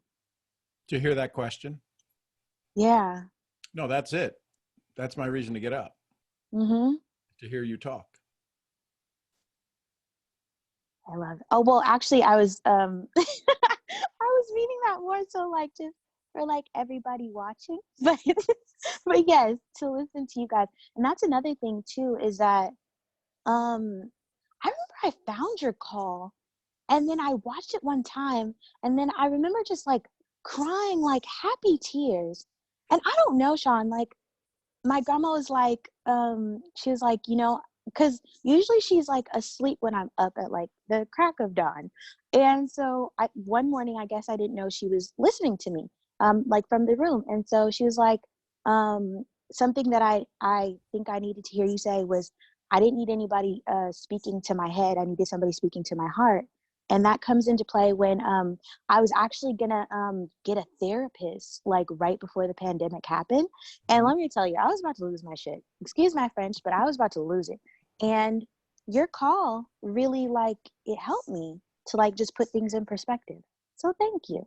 And thank you to everybody who's showing up, because it helps me, because I see them in me and I see me in them. So that's my 2 cents for the day. Thank you, Dakaya. Thank you, Sean, and thank you, my misfits. I love you guys. Our group therapy. Mm-hmm. Yeah. IG, how are you? Is it me? Yes, it is. I love that hair. Love that smile. Oh, thank you, thank you, thank you. Grand Rising, everybody. I love all the energy up in here, up in here. I love that he kept saying that. That is so funny. But let me go to the charger because my phone's about to die. Can't have that. But my question, well, actually, okay. First of all, thank you, Sean, for putting that together. Hold on, you hear the church music? It's Resurrection Sunday in this house. Okay. Anyway. Thank you for putting that on, because I actually was able to get my mom on the call. Oh, wow. And she called me right after. It was just like, okay, backtrack. I want to give you the full story. So I was talking to her about the things that my team and I do, because I'm a part of the trading, and just the positive impact that I've directly had on people, like people telling me, people I've never met, they're like, oh, wow, you make me want to just go all in with this. And I really appreciate you. And I love you. Like I have a mentee all the way in Lagos. And she's like, you're the best person I've ever met. And honestly, God put you in my life for a reason. And that just, it just gave me all of the confirmations I needed. So, but I was telling her about that. And she was just like, because my mom, she's worked in human resources for like 30 years now. And so she was like, you sound more professionally developed than I was at your age, honestly. And I was like, it's because I get on these calls at 7:30 in the morning with this man named Sean Murphy. And he's actually doing a call on Saturday at 9:30. You should hop on. And after the call with you and Les, she called me. She was like, Kaia, I took 4 pages of notes. That was amazing. You guys do that every morning? And I was just so happy about that. So thank you guys for putting that on. But so before you go on to your question, don't forget your question. Do me a favor. Mm-hmm. After this call, 2 things. One, call your mom and say, I got to brag on you on the call this morning. Okay. She's gonna go, what'd you say? I just said that you jumped on the call and I got to tell everybody my mom took 4 pages of notes, and now I know where I get it from. So thank you, Mom, for making me who I was to invite you, but I got to brag on you today. And then the second thing I would love for you to do is just to say, thank you for letting me be able to do that. A lot of kids can't brag on their parents. You gave me a chance to brag on you, and that made me so proud. Thanks, Mom. Those 2 things. Sorry, I'm getting a FaceTime call. My apologies. Okay. For sure. I'll do that, because I was talking to her earlier. She's I don't know why. Please tell me, other households of color, do we all cook lamb on Easter? Is that what we're supposed to do? That's what she does. But he said no. But I will definitely call her after this. But my question, y'all are all saying no. That's funny. It's fish. Yeah, okay. But my question was for Rhonda, just because her prayer yesterday, oh my goodness, her prayer yesterday was everything I've ever wanted to do and talk to God in that way. And so I just want to know, not necessarily how, because I know everybody's spiritual journey is so different, but to just feel that fluidity with God and just have so much and just say like the words that you want for your intention. I want to know how she does that. So that's a really good question. I can answer it a couple different ways. The easiest way is, you see how Sean gets on here and he's so eloquent when he talks to us, and it's like he's always just so prepared and, you know, oh my gosh. Do you know how many hours Sean has had with practice?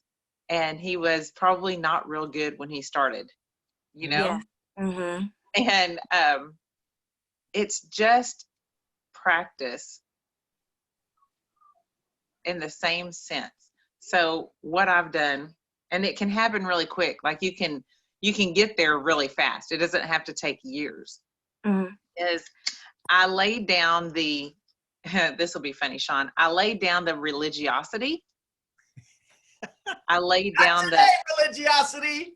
Not today, religiosity. Those who name you know, get thee behind me. That's right. Come on now. Sean and I had a big conversation about this the other day. And so, yeah, I laid down the religiosity of having to be all prim and proper and perfect in my prayers. And the reason I did that is, I talked about this the other day. If you go back and you study King David in the Old Testament, God said he was a man after his own heart. But David committed adultery. David had the husband of the wife he committed adultery with killed. David's son slept with his daughter, and he knew about it. Mm-hmm. David's son from Bathsheba died, the first son. David's son came after him to kill him, and you're like, this is like soap opera of soap operas. Why is he a man after God's own heart? And the reason he was is because when he came in, he opened his heart fully. And he said the good, the bad, and the ugly in his prayers. Because he knows God can see his heart anyway. So he just laid it out. So when I go to prayer, I lay out my prayer, my heart, the way I would if if you and I were on a phone call and it's just me and you, and I had some dirt to throw out, that's how I pray. And the reason I pray like that is he already knows it's there. So I do that, and it keeps the channel clean, so to speak. It would be like you and I, if we didn't talk for a long time, there'd be a lot of catch up. And hang on, for you to understand that, I got to tell you this story. And for you to understand, talking constantly to him, I don't have to go back and replay everything. So first of all, the communication is constant. So therefore he's up to date, like he already knows it, but he's up to date in my mind as to what's going on. And I talk to him just like I would if you and I were talking and we needed to get some stuff off our mind. And I don't worry about when you hear me pray, you won't hear me, oh God, heaven up and, oh Father up in heaven, how art thou? I don't do all that. Now, I'm not saying that you can't do that. Yeah, you can. You can pray however you want to pray. But to me, the conversation between me and him is exactly what I'm doing with you right now. And it's just conveying my heart and my message. And I center on one scripture to really get into that presence, because I had to ask him to quit talking yesterday because I could have prayed for about another 5 or 10 more minutes. Like I was in that presence. I entered in. I don't know how else to say that. So I say it with the scripture of we enter his gates with thanksgiving and his courts with praise. And I've told y'all before, the way I look at it, and y'all, this is my spirituality. So if you don't believe the same, just give me some grace. We enter his gates with thanksgiving. So that's like you driving by. I've told y'all this before. You driving by my house on the highway. I don't live very far from a major highway. You driving by, you can see my house. And you can honk and wave, and I can stand on the front porch and I can wave at you. That's enter his gates with thanksgiving. You got close. We enter his courts with praise. That's coming into the driveway, getting out your car, knocking on my door, and me going, hey, how you doing? Come in and talk to me.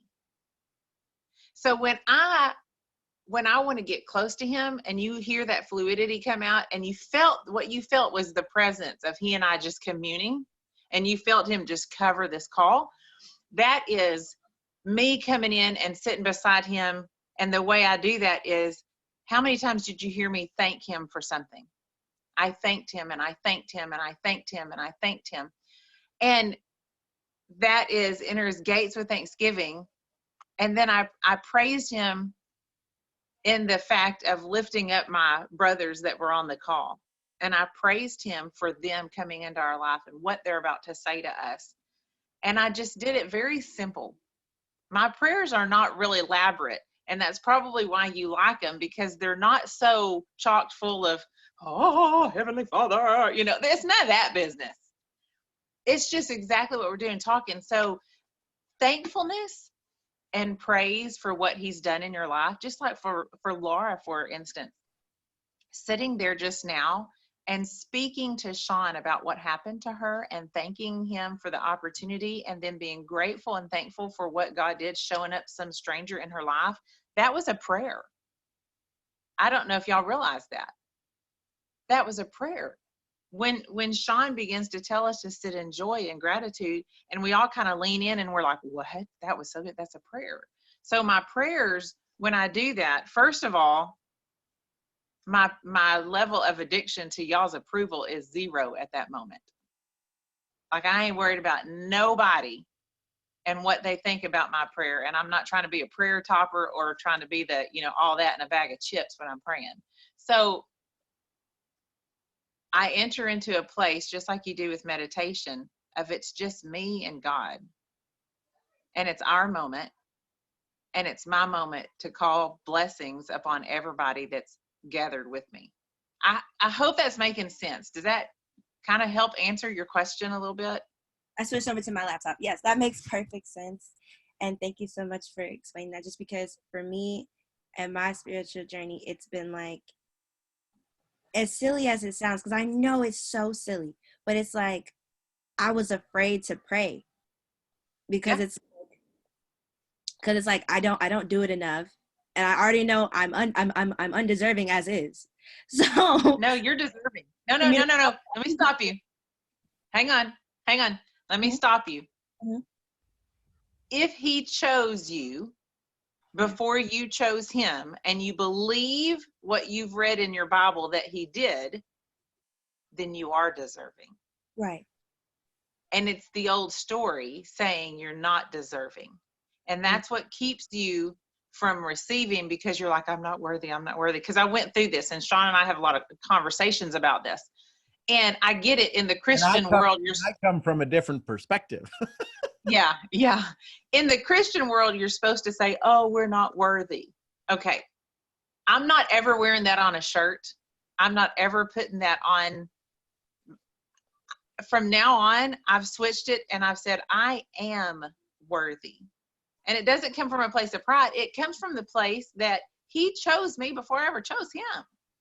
Yes. And if he chose me, then that tells me he thinks I'm worthy. Mm-hmm. If he thinks so, you are worthy. So that's probably one of your tripping points right there, is saying, you know, I know I'm not worthy. So keep going, but I had to get that out here. I hope to be. Someday I hope to be. Right. You are already. But look at what your mom did. Your mom didn't plan on doing 4 pages of notes. But you know what? Her worthiness allowed her to write down those 4 pages of notes. Her worthiness allowed you to tell it, and then her DNA runs in you. So you doubled up worthy. That's right. Thank you. Yeah. But what I was gonna say was, like, thank you for answering that question to the depth that you did, just because my sister, she's 13, And I mean, I can't exactly explain it. We all know how 13-year-olds are, you know, like they just think that they know everything. And me saying that as a 21-year-old who thinks she knows everything, it just goes and goes and goes. But she allows a lot of her friends to influence her in certain ways. I mean, I'm not in middle school. I can't sit there in class with her and whatnot and talk to her. But the point I'm making is like she says that she does it, that she doesn't believe, even though we come from a household of just like, I mean, we all grew up in church and everything like that. So it's not like I never want to force anything upon her, because like, I mean, when our parents try to do that, it's immediately like reject. But with me, it's different, just because I mean, I feel like it's because I'm her older sister. She's more receptive to me. And so it's like, if I want her to have that connection, I have to have it first. I have to show it first. And I think that, oh gosh, if I cry right now. Yeah, it should, because I heard it backfire too. Oh goodness. It's just that if I have to show her that connection is real, because it's always like, because the thing she always says is, I'll try to talk to him, but I don't hear him. He doesn't respond, type of thing. And in my journey, it's been not necessarily like I've literally heard the words of God like talking to me, but it's like through other people, you know. And that's just but I can't explain that to her just because it's my journey and it's not hers. But I just want to just grow stronger in that way, so that I can show her that it's possible, and maybe then she'll see it. Because like I said, everybody's journey is so different. But she's my sister and I love her, and I just want her to just have that sometimes, because I don't know if you, oh my gosh, I'm just crying. I'm feeling you. So this is what hit me as soon as you started saying that. And this is going to be that backfire moment, put in a different way. Allow her to teach you. Mm-hmm. And what I mean by that is, and I'm pretty sure he won't mind me speaking openly about this. When Sean and I began a deeper spiritual journey for him on the road to Las Vegas, of all places, to Sin City, we start a spiritual journey. Can you imagine that? And that's when it happened. And he says, I could have taken, do what? He says where two or more are gathered. Yeah. It doesn't say where, it just says, you know. So here I could have sat like you are right now going, I'm the older one in the spiritual walk, and I should be teaching him.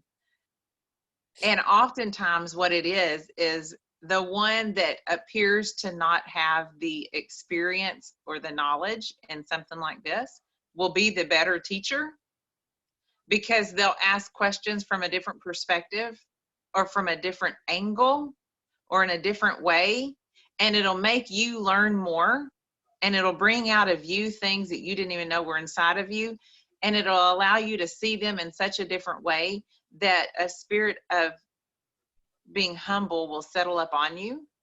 And when you humble yourself, what does it say in the Bible? If my people will humble themselves. You've heard the scripture. If you're in a house where y'all are playing resurrection music on Sunday, you heard the scripture. So it might be a place where I humbled myself in front of Sean as he was awakening to this whole nother spiritual level journey. And when I did, it allowed truths to come through him to me, and it rose him up and it rose me up at the same time. And it awakened both of us in a total different way. So maybe that's how you see your sister, as instead of being responsible for her spiritual growth, join her in her spiritual journey. And now the pressure's off, and you don't have to be a guide. Sister, you ain't nobody's savior. I ain't nobody's savior. And we don't have to do the heavy lifting. And your tears are, oh my gosh, I just want her to have a walk with the Lord. Oh my gosh, I want her to be able to pray to him. And oh my gosh, I want her to feel what it feels like to hear him answer. So walk with her. instead of for her, because you can't do it for her. Right. It's her journey. But what will be beautiful is it's the same thing with Sean. Every day I walk with Sean, and we talk every day, multiple times a day usually, and a lot of it will end up being spiritual communication. And every day I learn from him, to the point the other day I told him, I was like, you got to stop reading the Bible for a day or two. Like, I don't know what to do. I don't know what to do anymore. You got to stop for a minute. But come along beside her. This is why network marketing is so beautiful. The approach you would want to do with someone to let them see what it is you're doing, you do in your spiritual walk. It's the same thing. You don't fire hose them with Jesus. You don't fire hose them with God. But you come beside her, and you don't need to have all the answers in your business. You need to point them to a system, or you need to point them to an education, or you need to point them to a book or a resource. It's the same thing you do with that baby sister, is come beside her and ask God, what is it that I'm going to learn from her? As you minister to her, what am I going to get to learn? And now it's going to change the dynamic. And you're also going to empower her, because as a baby sister, all she's heard, because I heard this, all she's ever heard is, you don't know, you're too young. You're too young. You haven't experienced that yet. You don't know. You don't know.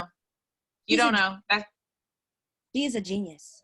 Like, I don't know how to, like, we'll literally have conversations about, it's supposed to be like extremely complex topics, like race and politics and stuff.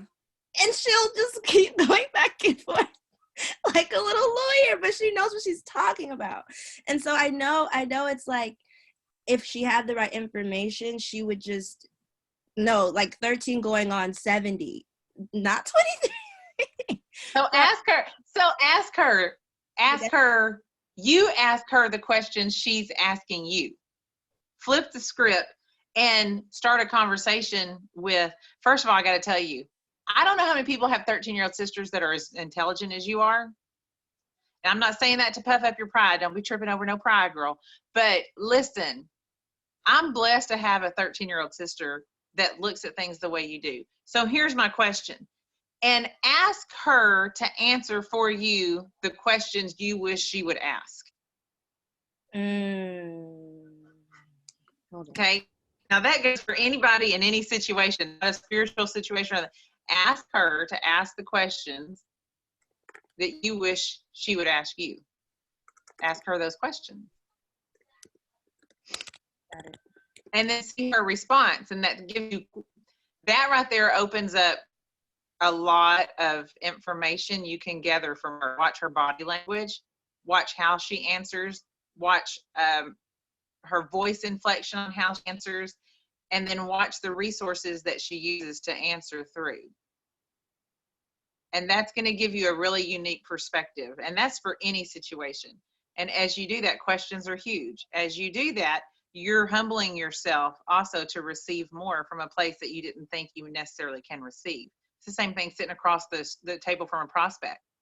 A lot of times we don't think we can receive from them. That's us speaking in commission breath. So it's the same thing with our spirituality. Don't sit across from her thinking you got what she needs, because you don't. You're just as vulnerable to anything as she is to an extent. And so ask her the question you wish she would ask you, and then sit and listen to her answer. I want to hear what she has to say. So I want you to message me or get back on here and tell me, because that would be really interesting to see what's from that. I'll be home this upcoming Friday or Saturday. So definitely have that conversation. So Kaya, Nice. you mentioned in a statement earlier, she feels like he's not hearing her. Yeah. If you're made in his image, can you be his earpiece on this planet? Yeah. And so literally, your little sister, you can put her cheeks in both of your hands and say, I need to hear you. and she'll go, what are you doing? Blah, blah, blah, blah, blah, blah.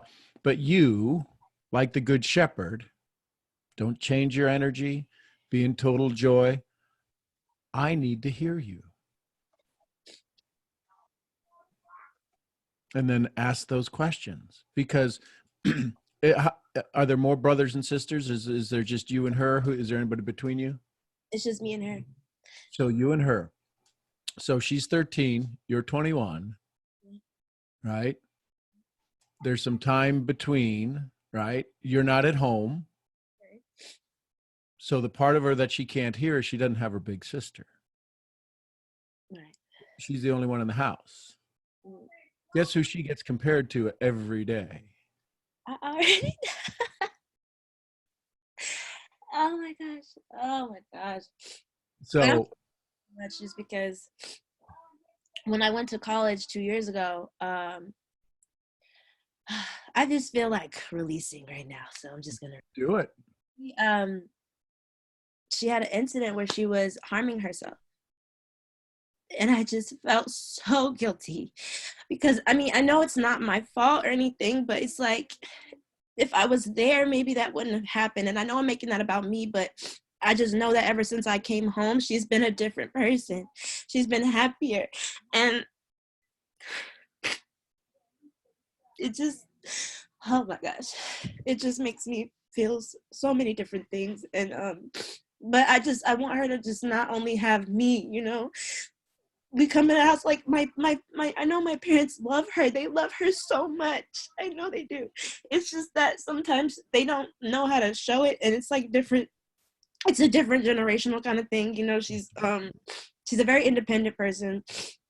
She's very like, this is what I say, who I am, and you can't take that away from me. And I love that so much about her. And my parents don't know what to do with that sometimes. They just don't know what to do with it. And so I just want her to have I want her to have a connection with more than just me, have a connection with it herself, and just. So the way she can have that deeper connection is to have it with you. You're the one that's going to be the listener.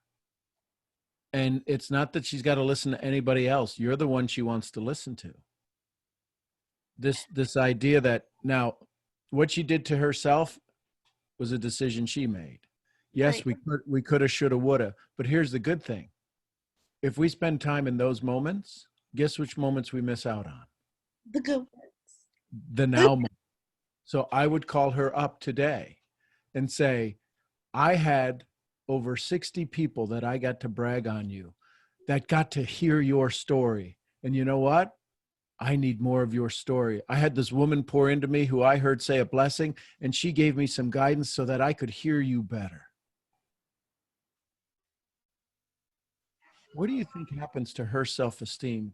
60 people got to hear about how amazing she is, how she's this little 13-year-old lawyer going on 70.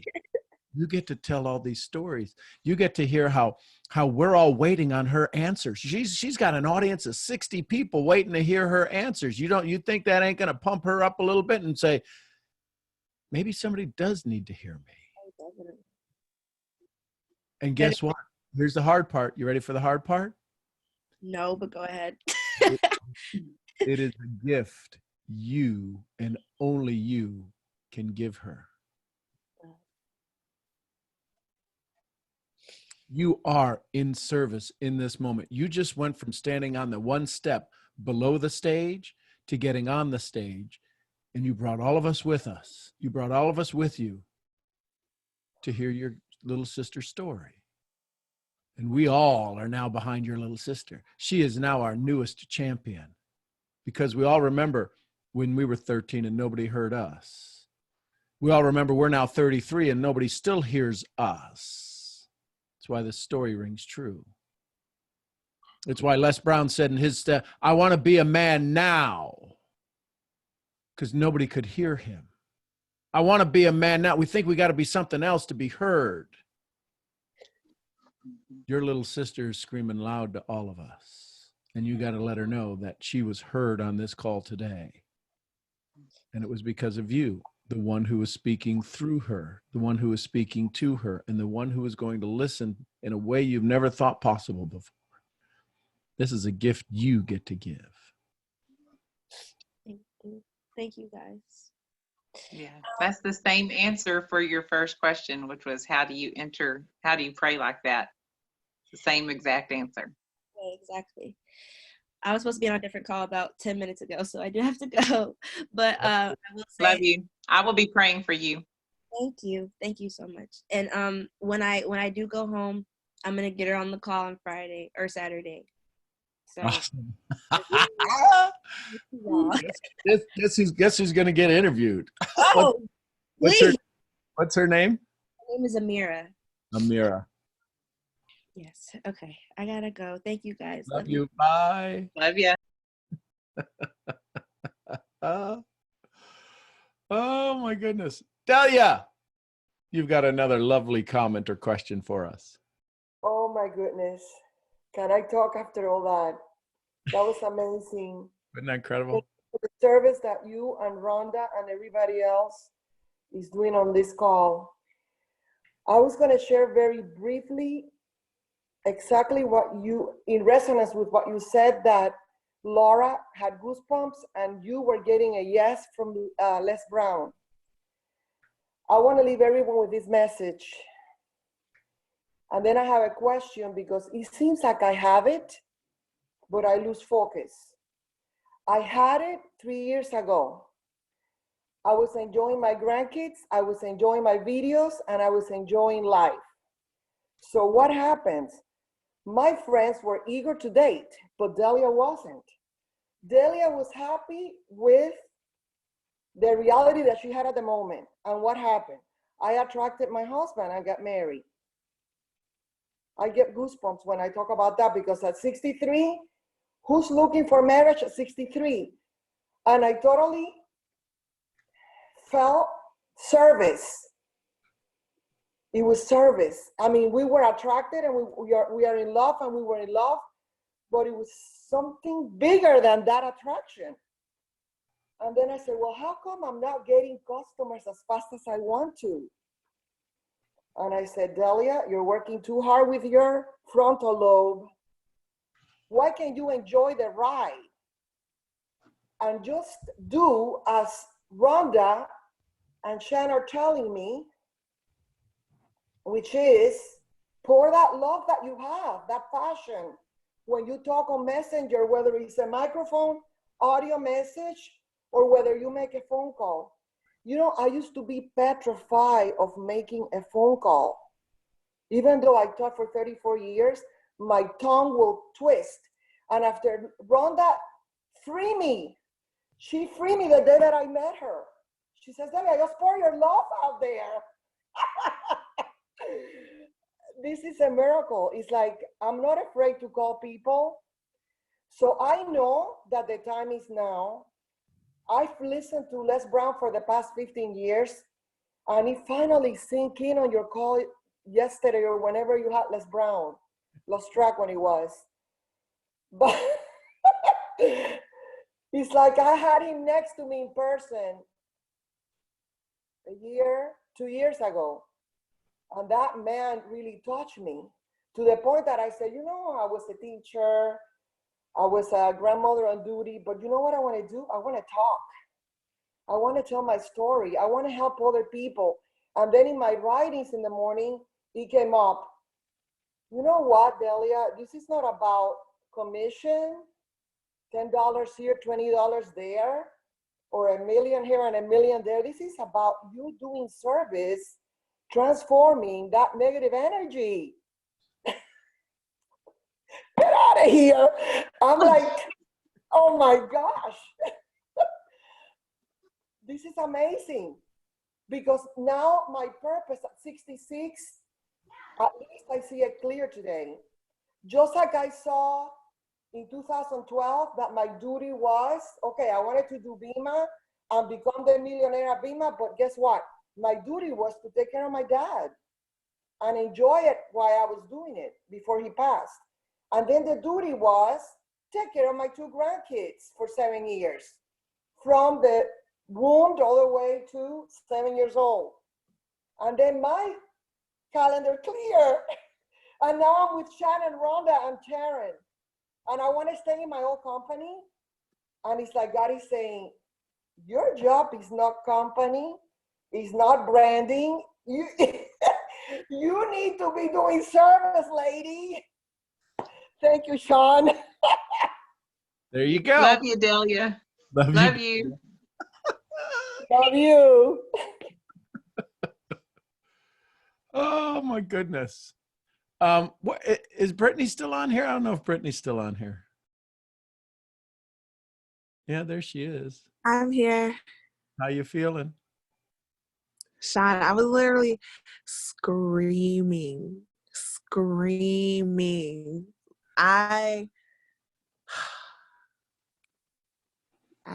There's nothing to say. It's just there's no in me, out of all people, have nothing to say. I have no words for it. It's all in the feeling. Here's the reason I want you to share is because this call is filled with powerful women. Some of us have seen you go through a transition, and that's why I want Rhonda and Delia and Sharon, who's about to have a conversation. And I want you, this quiet one that we all know had asked questions day after day after day after day. I feel like I don't want to take up the whole call, but I got a question. And I want to hear you in this moment where you're not asking the questions. You don't have a question. I want to hear the statements. And that's what I wanted to hear. I wanted the strong women on here to hear that, because like I said, I told you before, we need you. I need you. I need people to hear your voice. So that's why I wanted you to share. And the fact that you were screaming and yelling and going out and releasing energy. Some of y'all need to do that. So how else you feeling? When Kaia was just sharing, I was like, wow, maybe this is how people felt when I was sharing, right? And it made me think about my mother, and it made me think about my sister, and I was okay with how I felt. If the things that they're doing and in the ways that they don't act, it's okay. I just felt okay with it, because yes, it is a driving force towards, you can utilize it as motivation, but it shouldn't be your sole source of motivation. And the sole source of motivation should be what it was that you said when you said that, what's the best thing, or what's your favorite thing? What did you love most? And he said you. And it's like, it's not about the information. It's not about who speaks.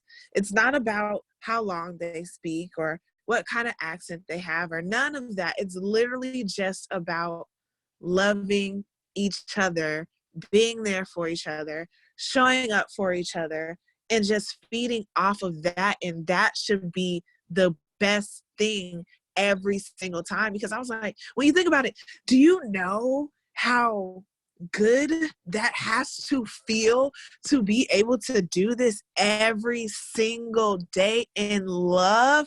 And even though people get on here and we're supposed it sad, or supposed it scared, or supposed it confused, or any other emotion, the love, it shines so much brighter than any other emotion we feel. And that is the premise of everything that we have been learning. Like, it's just to choose love and joy every single time. And no, I could have had a V8. It was like when like, even with Les, yes, and when you were reiterating what he was saying, I was like, Brittany, they are talking to you, girl. Like, you, wait, and not even to touch on, so surprise, I am a Black woman, right? And so when he was talking about his mother, and I said it in the group chat, and not to make this like a political science type of thing, whatever, blah, blah, blah.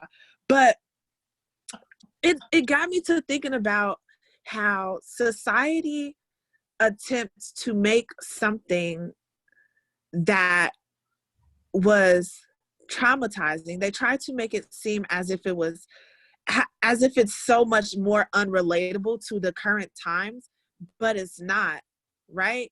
And I think that what people have been in history, people who have endured that type of oppression, or that just even in our individual lives, right? If you think about, African American slavery, and then you think about, if you're Christian, you think about the Egyptians and Israelites and things like that. It's about having that future forward train of thought and mindset to bring you out of those things, right? And you can't do that if you're feeling negative and in a negative vibration. You just literally won't be able to propel forward. And that's probably why we get a feeling of being stuck. Because Les could have taken that. He could have taken that and just was like, okay, well, this is reality. This is just how it's going to be, But it's either you rise to the occasion and you put yourself outside of the situation and overcome it, or you allow it to overtake you. And the why it's important, why we need love, because love is literally the balloons on our shoulders, which will lift us up and bring us over those things, not anything else. And it all works, and love is just an embodiment of all of the other strengths. And when we so happen to stumble upon a weakness or a not so strong point, that's why we have other people to bring in their balloons and put on our shoulders to help us even more. Does that make sense? I love that beautiful visual. Yes. Because I was just full of thinking hot air. about like the house Up. Like, like with the in the movie Up, how he put the balloons. Yes. Yeah, like, so kind of just like that. And each balloon would be each person's love, just taking us on this journey to get to where, we need to be. And then we're able to, in our own house, transport other people with us. But here's the thing that's important about the balloons. What made the balloons work, Brittany? They were filled up. With love. Yeah, but they were filled up. But what did he do with them? What did he do with them down the chimney? He had to do what with the end of the balloon? Tie it to something, anchor it. So, exactly, so it wouldn't go away. How many kids get sad when the balloon goes away? Because mom didn't get it tied around. I'll hold on to it. I'll hold on to it. I'll hold on to this love. No, I'm going to tie it around your wrist. No, don't tie it around my wrist. So sometimes, okay, this is great. So I'm clapping. I'm clapping. Okay, wait, because now this makes sense, right? So let's think of it like we, us, the child, and we so desperately want to be like, I can handle this responsibility. I can do it. You know what I'm saying? I can do it by myself.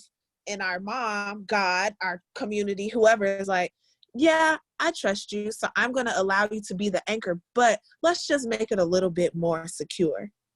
And we're like, no, I can do it. And then we mismanage it. And what happens? It goes away, right? Dang, that's crazy. I literally can't. Like, this is so good. And I was speaking to someone else today. Well, really myself, but also someone else. I talked to someone else first and then I talked to myself. And I was just like, what we were talking about was literally forcing me to eradicate the fear that I allowed to sit and settle inside of the pits of my stomach, right? And it's like, okay, so then you started talking about being able to, like, how we go back to certain things because they just feel comfortable, and you related it to a relationship. And I was like, yes, that's exactly what we do, right? So I'm like, damn, I keep coming back to this fear because it's like, why do I keep coming back to this fear? It's okay. So have you ever seen, I don't know, with Cuban Gooding Jr., and he's a deep sea diver, a Navy, and he has to put on Yes. Right. So it's like I'm allowing this. The fear is like the suit, the steel suit that they made him put on in the final challenge, right? But then I just have to have you know what I'm saying, the power to just lift it all up. Even with my weak leg, even with my weaknesses, the heart has to be so strong that I'm able to lift all of this up and take my 10 steps. Oh my God. It's So like, Brittany, I got to stop you right quick. I went to So turn on my you were talking camera, about, but hold on, let me see. Yes. that's okay. You were talking about the movie Up. Yes. Okay. So Sean talked about how the joy had to be tethered so it could go. And now you're talking about this. Equate this to the old man wanted his house to go to a certain place because he had told his wife they'd always go. And she died, and he was going to stay true to that story. He was going to stay true to the old story. And that old story made him be mean to the little boy. It made him get in trouble with the talking dogs. It made his house get stuck on the side of a cliff and was fixing to fall to its demise. All these bad things happen when what was right in front of him was capable of bringing him more joy and marrying with the old story to create a beautiful new story. And that was the little annoying kid that kept just wanting to get his Boy Scout badge.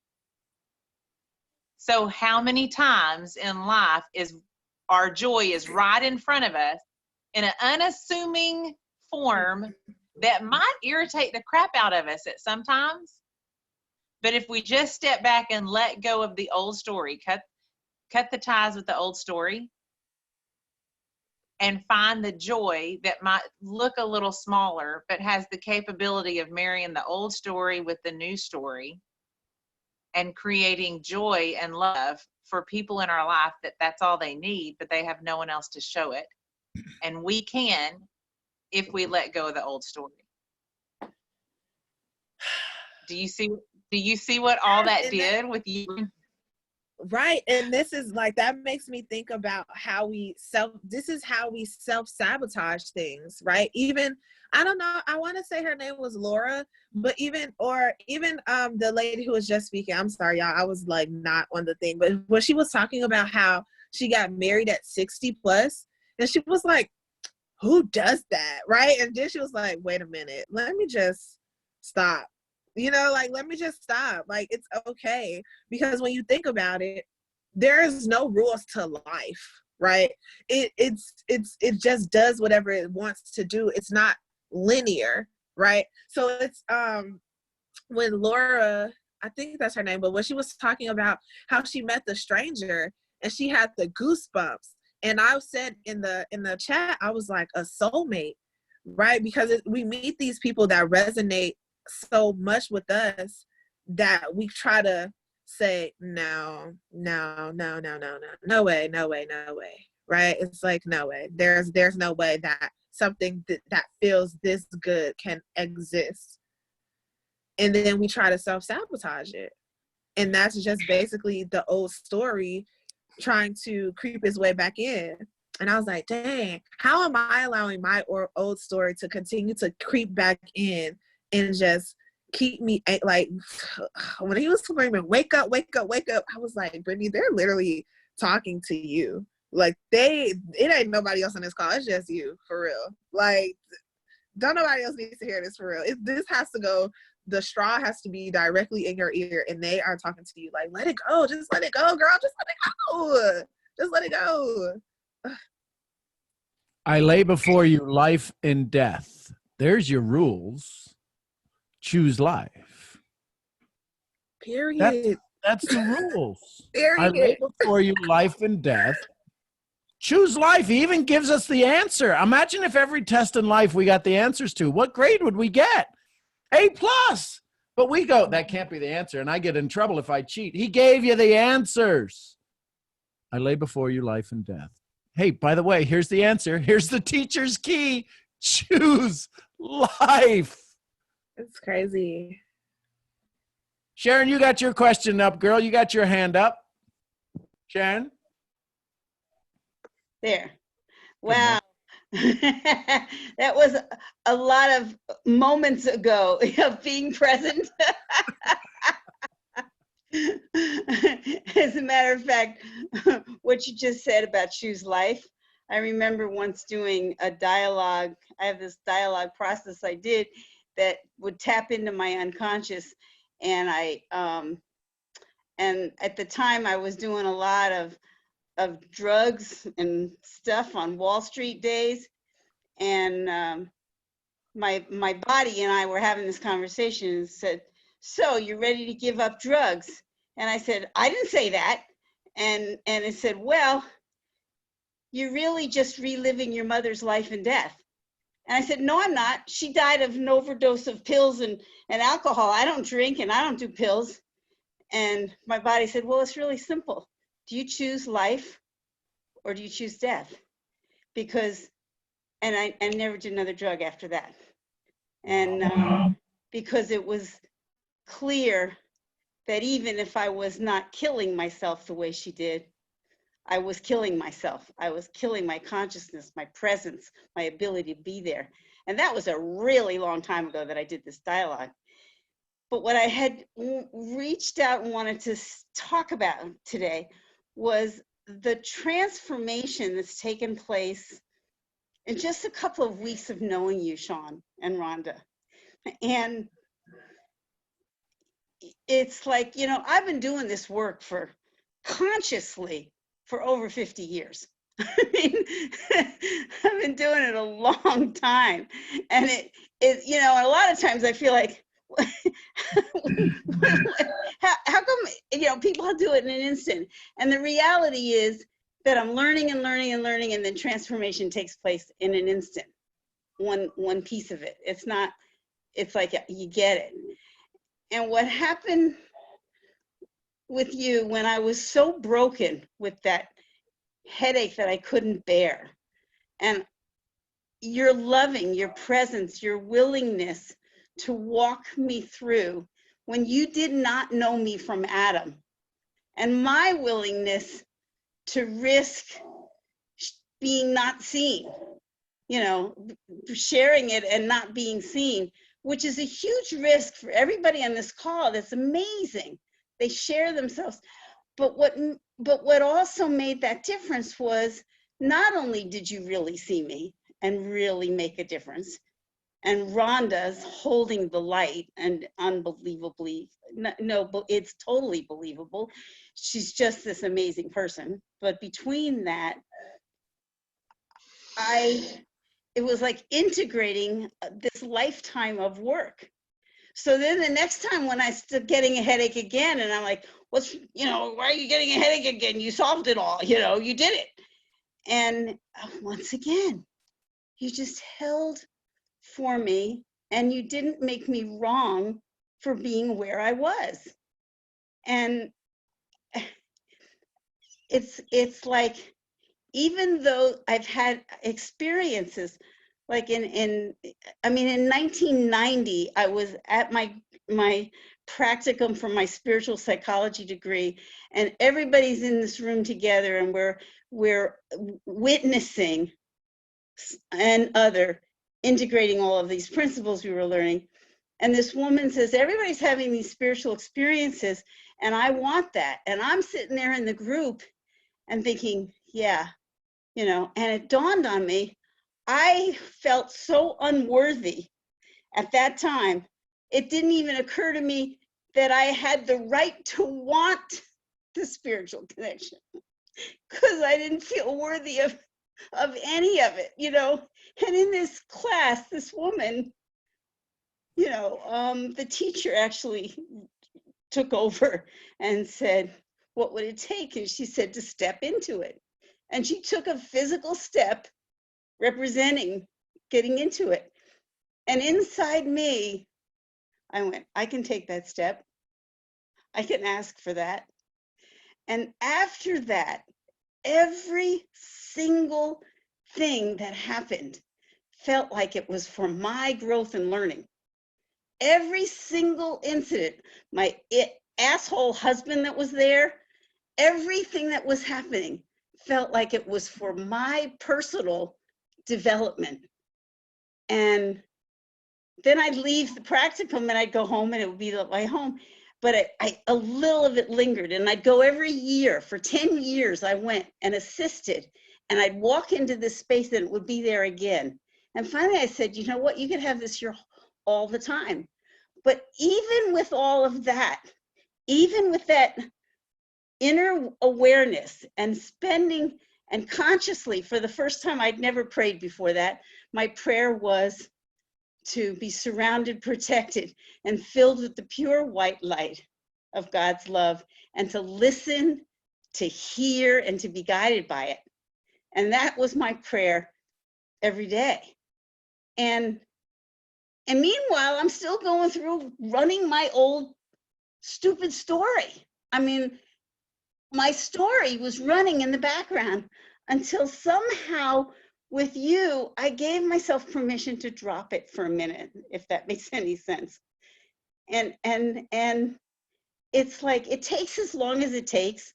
You know, these absolutely amazing, beautiful young people you've got on your call that are sponges, asking questions and observe and walking into life with it.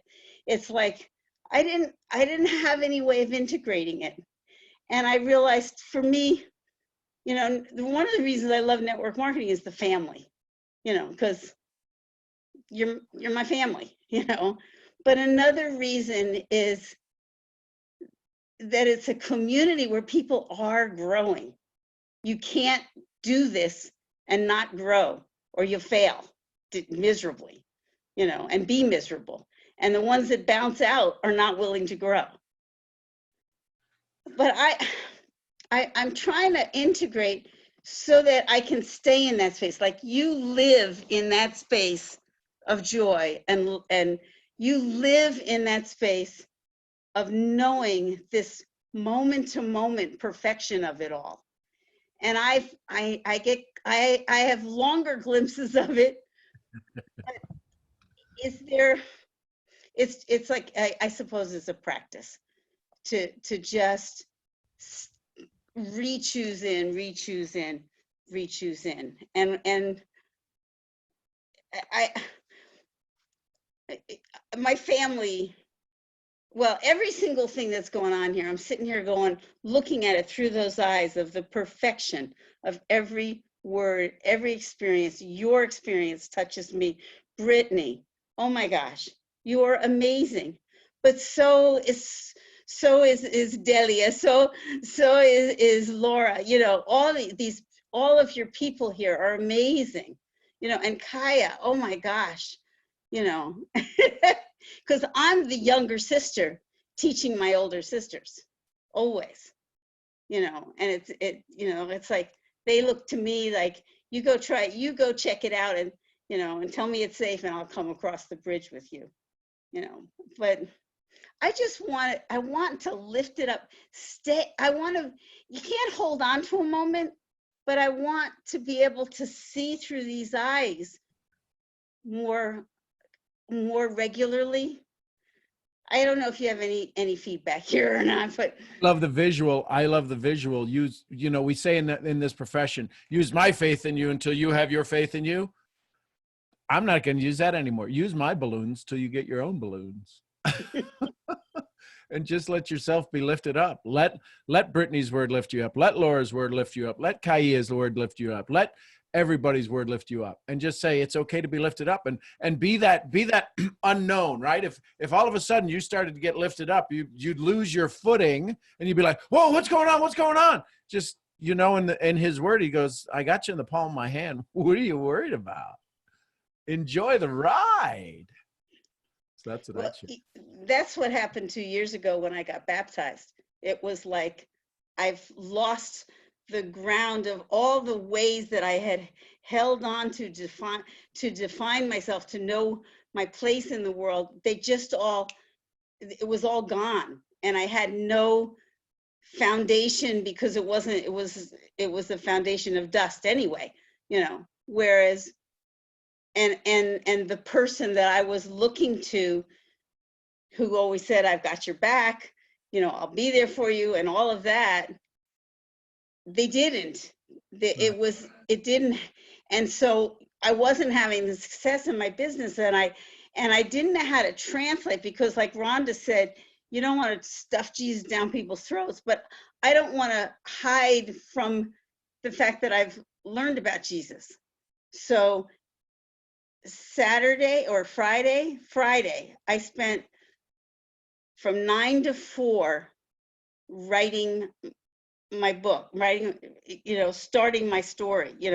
It's not my story for us to tell, but like writing the story of what happened that so completely changed everything when I got baptized. And because I had all this other insight, but it didn't lock until you two loved me. Because it's like I felt loved by my former mentor who could drop me in a heartbeat. You could drop me and I wouldn't lose what I have from you. And I feel very grateful that he did drop me, because he dropped me in your lap. I mean, it's like that was God helping me, But I'm thankful. I'm thankful.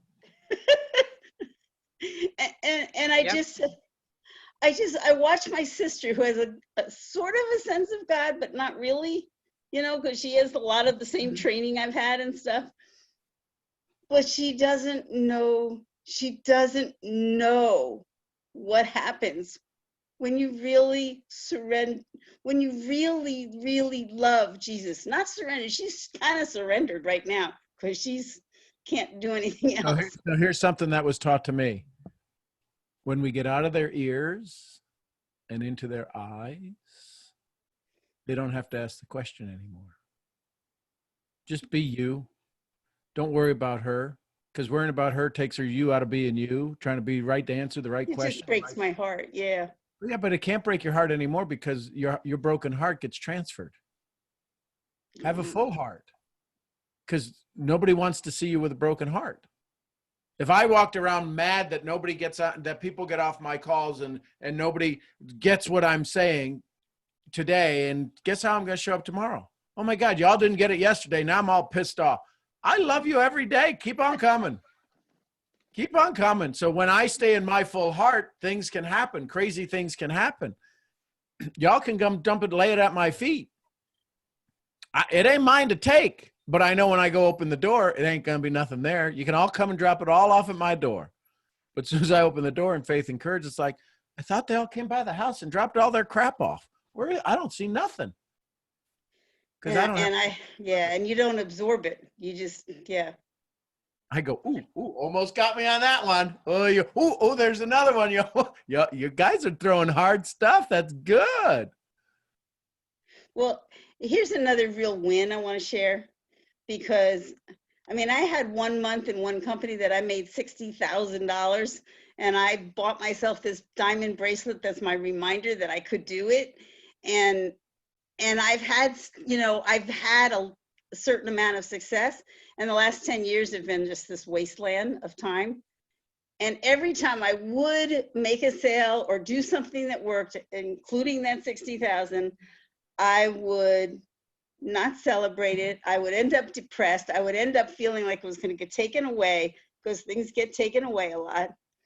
And that day that I spent writing and not working on my business at all on the surface, I got 2 sales. Not only did I get 2 sales, but I celebrated the 2 sales. There wasn't 1 ounce of me that was ready to sabotage that. Yay. And that was a huge win. And I don't know how long it's going to take for me to really build this the way I want to. How about now? But I don't ask how long. It's happening now. It's happening now. When we ask how long, that's choosing death.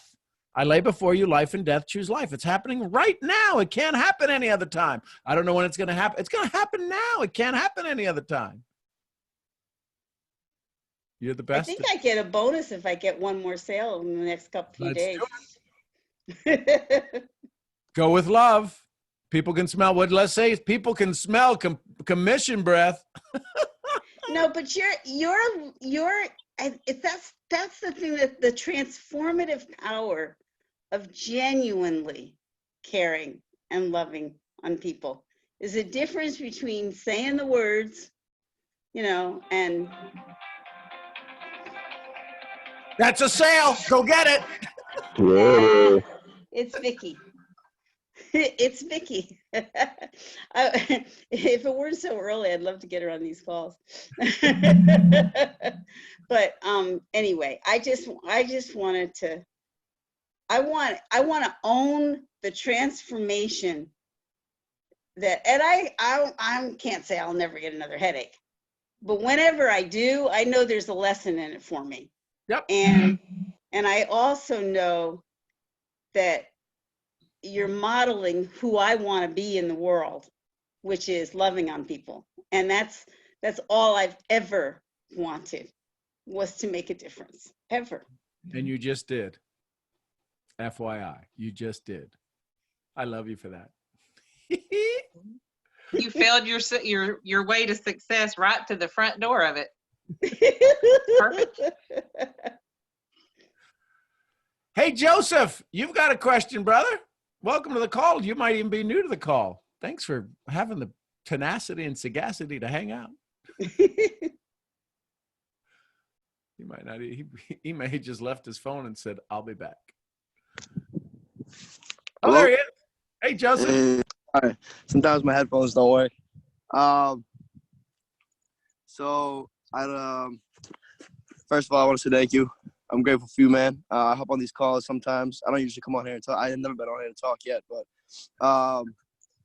today's call was great. It spoke to me a lot, but I had a question for you. I don't mean to bring negativity to your call and like sound like I'm feeling bad for myself, but like, so I'm listening to the call and I'm trying to make my smoothie, right? And so my father's like cooking next to me, whatever, and he hears something you say and he has something negative to say about it.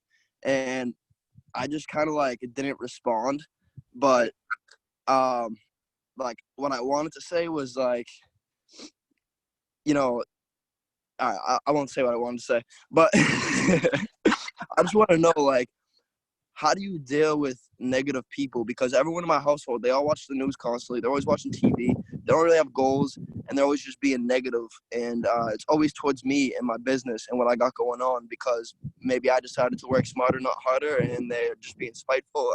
I really don't know what the problem is, but I would just love to know, like, how you deal with negativity.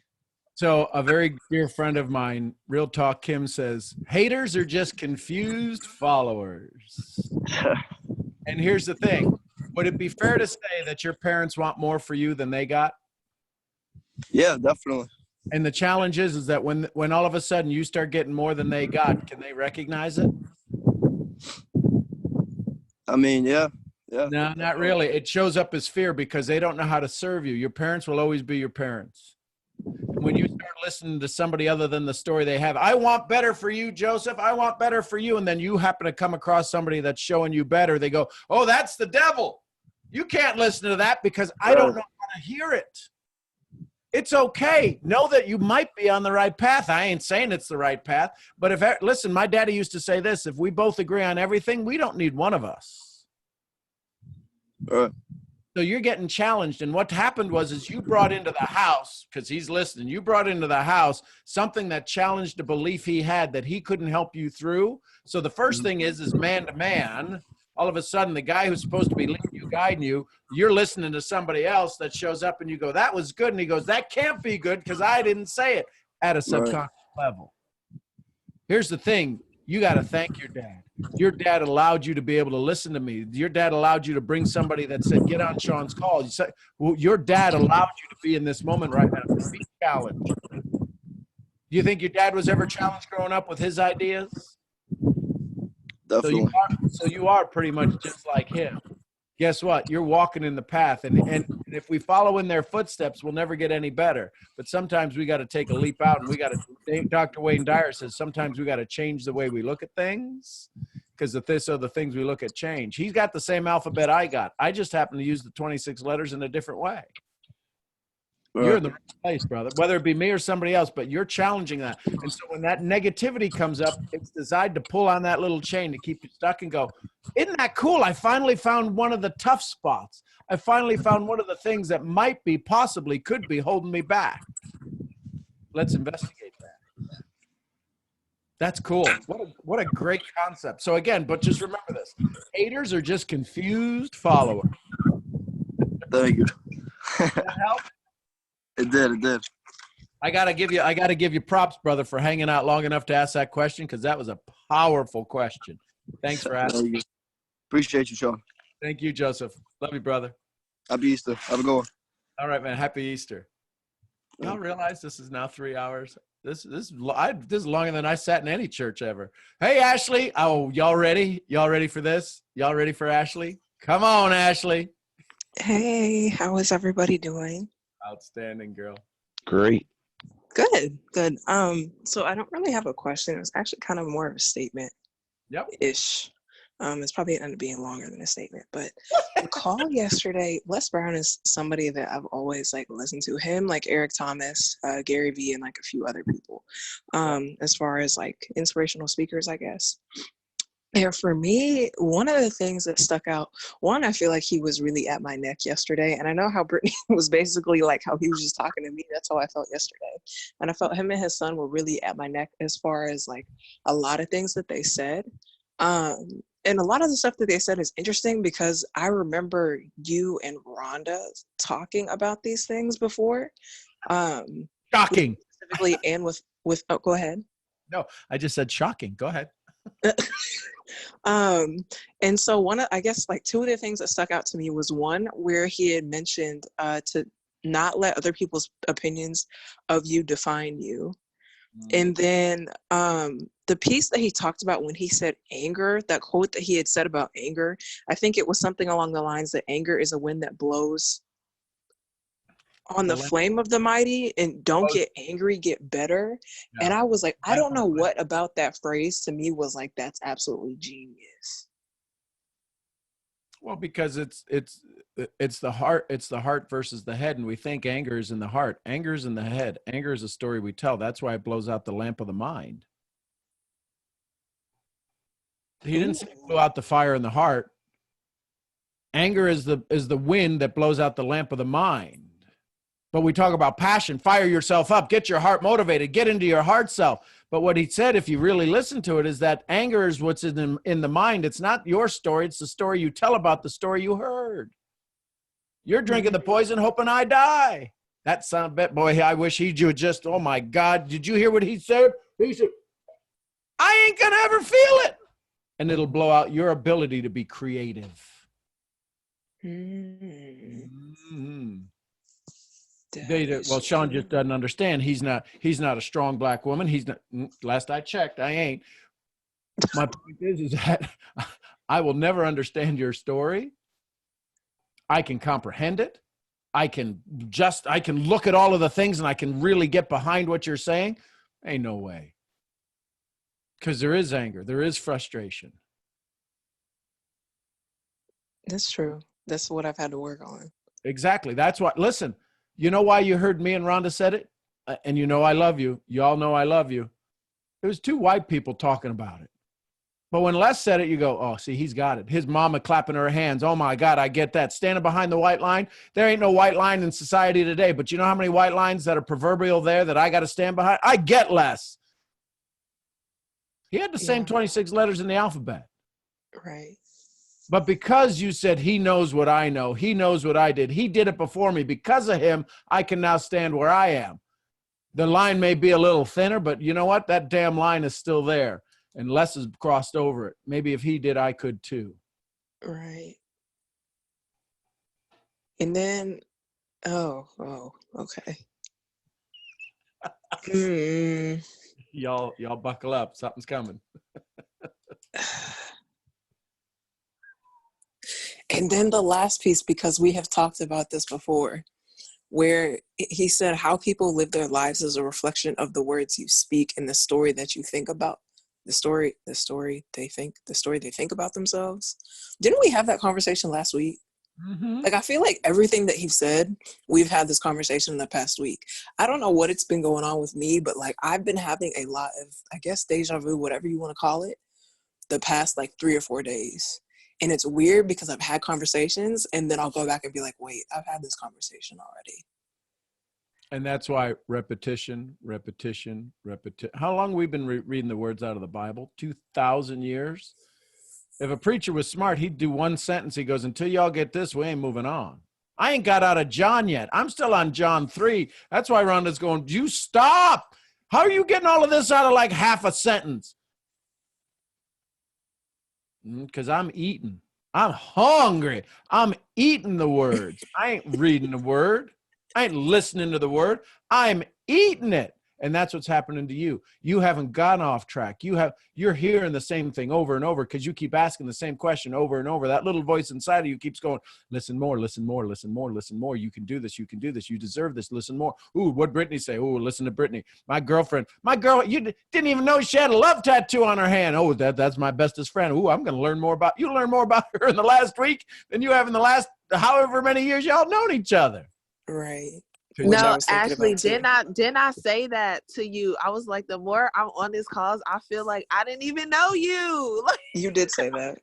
yes. I'm like, we didn't even know each other. Yeah. That's how I know y'all better than y'all know each other. I find out stuff about you because it ain't about hearing the word. It's about eating the word. When y'all show up on my calls, I eat you up. I love you. I digest you. I like, oh my gosh, did you hear that? Did you feel that? Oh, that's crazy. And honestly, I feel like through these calls, so Brittany, thank you for something attracted me to them because she kept posting them all the time. But thank you for inviting me to them because I feel like in the past, however many couple of months it is, I don't even remember how many months it's been now, but I just approach things differently now. Like I see myself catching where I used to be and switching it.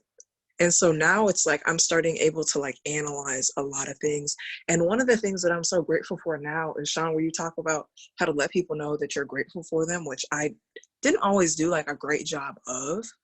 But it's weird because now I can go back to conversations that I've had with people that were pouring a lot of knowledge into me, but I wasn't in a space to where I could actually hear what they were saying. Mm-hmm. That's a great point right there. That's a great point, Ashley. And I had to, before I got on, I had to message this particular person and thank them because I was like, you don't understand how much you mean to me as a person. And there's a lot of stuff that I didn't hear you the first time that you told me. But now being able to go back and listen to it, I was like, wow. Wow. Like I was kind of speechless. I was like, holy wow. So, y'all ready?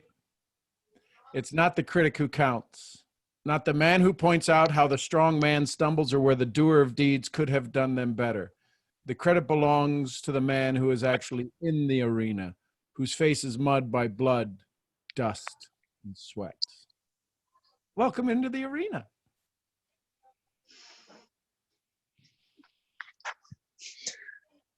Yeah. Who strives valiantly, who errs, who comes up short again and again, because there is no effort without error and shortcoming, but who does actually strive to do the deeds, who knows great enthusiasms, the great devotions, who spends himself in a worthy cause, and who at best in the end, the triumph of high achievement, and who at worst, if he fails, at least fails while daring greatly, so that his place shall never be with those cold and timid souls who know neither victory nor defeat. Welcome to the arena. That's good. Where'd that come from? That's what I was going to say. Is that a movie? No, that's Roosevelt's quote. It's called The Man in the Arena. Man in the Arena. I need to read that. And it's a big conversation that Brene Brown uses all the time. Brittany Brown. Ooh, Dr. Freud to the lobby. Dr. Freud to the lobby. Brittany Brown to the lobby, please. It's not the critic who counts, who points out how the strong man stumbles or where the doer of deeds could have done better. The credit belongs to the man who is actually in the arena, whose face is marred by dust, sweat, and blood, who strives valiantly, who errs, who comes up short again and again, because there is no effort without error and shortcoming, but who does actually strive to do the deeds, who knows great enthusiasms, the great devotions, who spends himself in a worthy cause, who at best knows in the end the triumph of high achievement, and who at worst knows if he fails at least while daring greatly, so that his place shall never be with those cold and timid souls who know neither victory nor defeat. Wow. That's good. So I want to point out something as we're sitting here, because I'm going to do a video about this as soon as we get off. Do y'all realize everyone is in the Christian world, if you're a Christian, is celebrating Resurrection Sunday. They're celebrating freedom. Do y'all realize we've celebrated freedom, but we've sat and given each other freedom. We've served up freedom for 3 hours right now. And that is what I freaking love. Like, celebrating freedom's one thing. Serving it up for 3 hours to each other. Y'all, there's some church services that happen today that didn't even happen in. Y'all sit there, listen, and I'll talk. And that, think about where you've been for 3 hours right now, and think about what has been given to you. And you've accepted it, you've celebrated it, and you've served it back just from sitting here and being here. So on Resurrection Sunday, the freedom that Christians scream and holler about and sing about and fight about, we've served. And we started the call with one quote that I wrote down. My life changed when I chose to serve and not be served.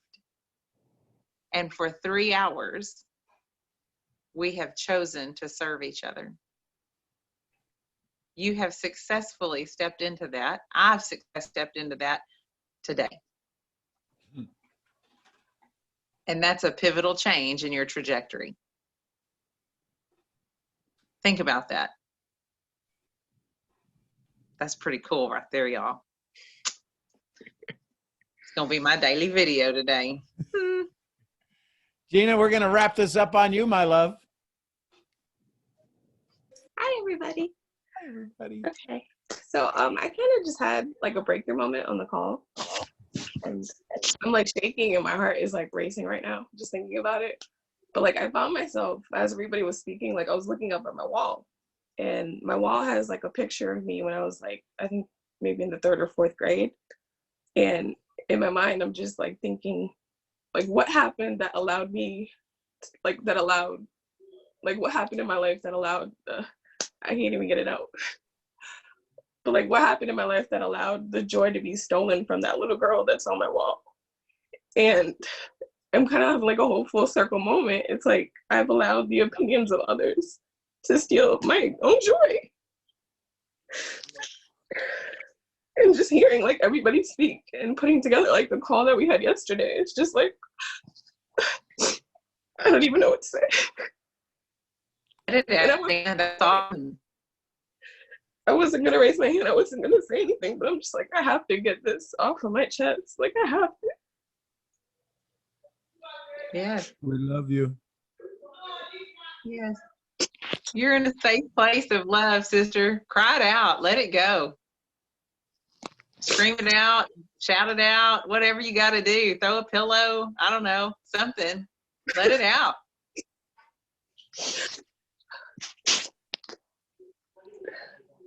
That's good. It's That's beautiful. good. That's good stuff, girl. Let it go. We love you. It is time for you to Get on let this that call to go. cry. No, yeah, you did. Yeah, you did. Yes, we did. And let it go. What do we keep saying? When you let something out like that, you make room for more joy. You're just letting out all the stuff so bigger joy can come in. Let it out. That's awesome. So here's That's the it, good news. sister. You recognized it. You had the Yeah. courage to recognize it. Your heart spoke up and said, whoa, wait a second. It's now. So guess what you get to do from this day forward? You get to choose joy. You get to choose. You get the choice, and then you decide what to do with it. Ladies, I've said this. You'll hear me say it till I'm blue in the face, until I can't say my last breath. We need you. There has been a conspiracy that has kept you all and told you all you're not good enough. You're not strong enough. You're not tall enough. Your hair isn't straight enough, curly enough, dark enough, light enough, so high on your head or so low on your scalp. You've all heard this. And because women can sometimes be a little vicious with each other, you've even had this stronger thing. You know what I can tell you? I'd hate to be the makeup industry right now, because I show up on a call and I'll go, can I sit here just with my arms? It ain't whether I'm going out into the public. It's like, when you're so busy, you ain't doing all this stuff. So all the makeup ain't going on. You're starting to see in your real selves. And listen, I'm glad you all are falling in love with each other, falling in love with yourself, your old story, your new story, going, who stole my joy? You know what? You would have never asked that question had everything kept the same. You heard Les say yesterday, God got mad and he said, I'm sending you all to your rooms. Time out. Time out.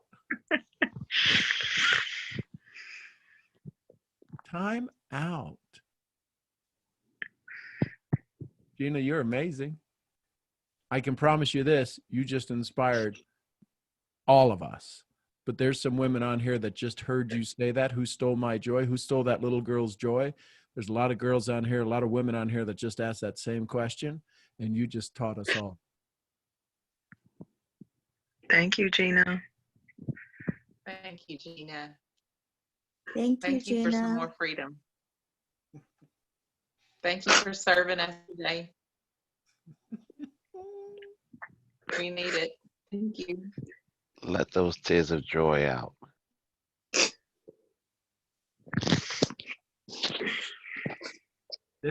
Hey, y'all, FYI, this is our family.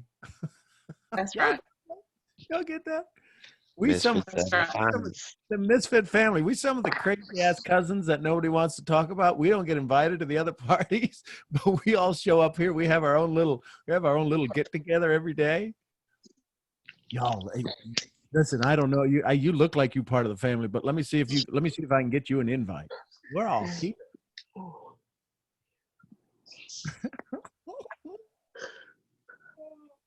Rhonda, you want to say a blessing and close us out?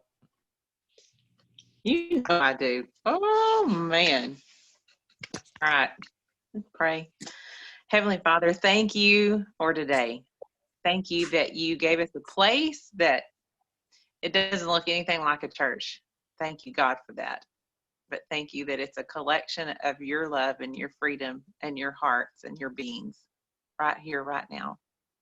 Thank you for the freedom that was served here today. Thank you that we were all receptive to it and willing to give more back. Thank you for the 3 hours you set aside for the breakthroughs for each one of us on this call. Thank you for the tears that were shed, the smiles that were smiled. Thank you for the love that we feel. Thank you that there's a connection that we can't see, but we feel it. Help us to realize that that's the same connection you have with us. We can't see it, but we can feel it. Father, help us to walk away from this and serve in every capacity we can, and to give out more so you can bring in more. Father, I feel the blessings that's been held back for whatever reason are pouring forth now. You are bringing them about now. I speak them over everybody on this phone call. I speak them over myself.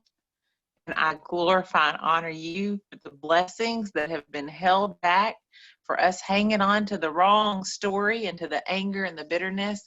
And as that has been taken away and let go of today, thank you for the blessings that are due.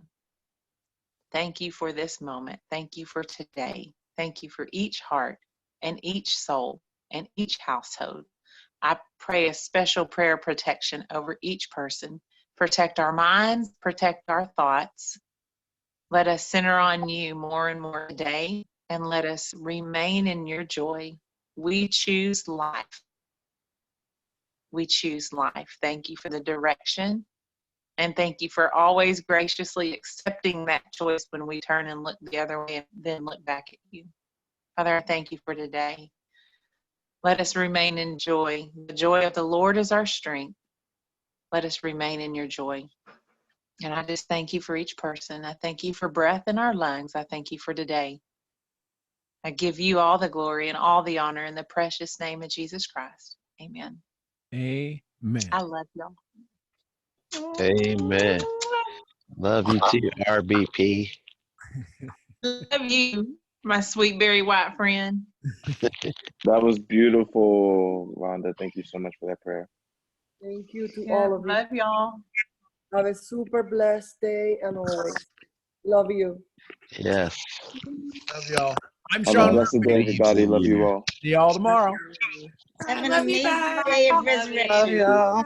Show Bye. everything in your heart today. Love you, my Yeah. Misfit family. Have Everyone have a fun. happy Easter. Bye, y'all. Love y'all. Bye.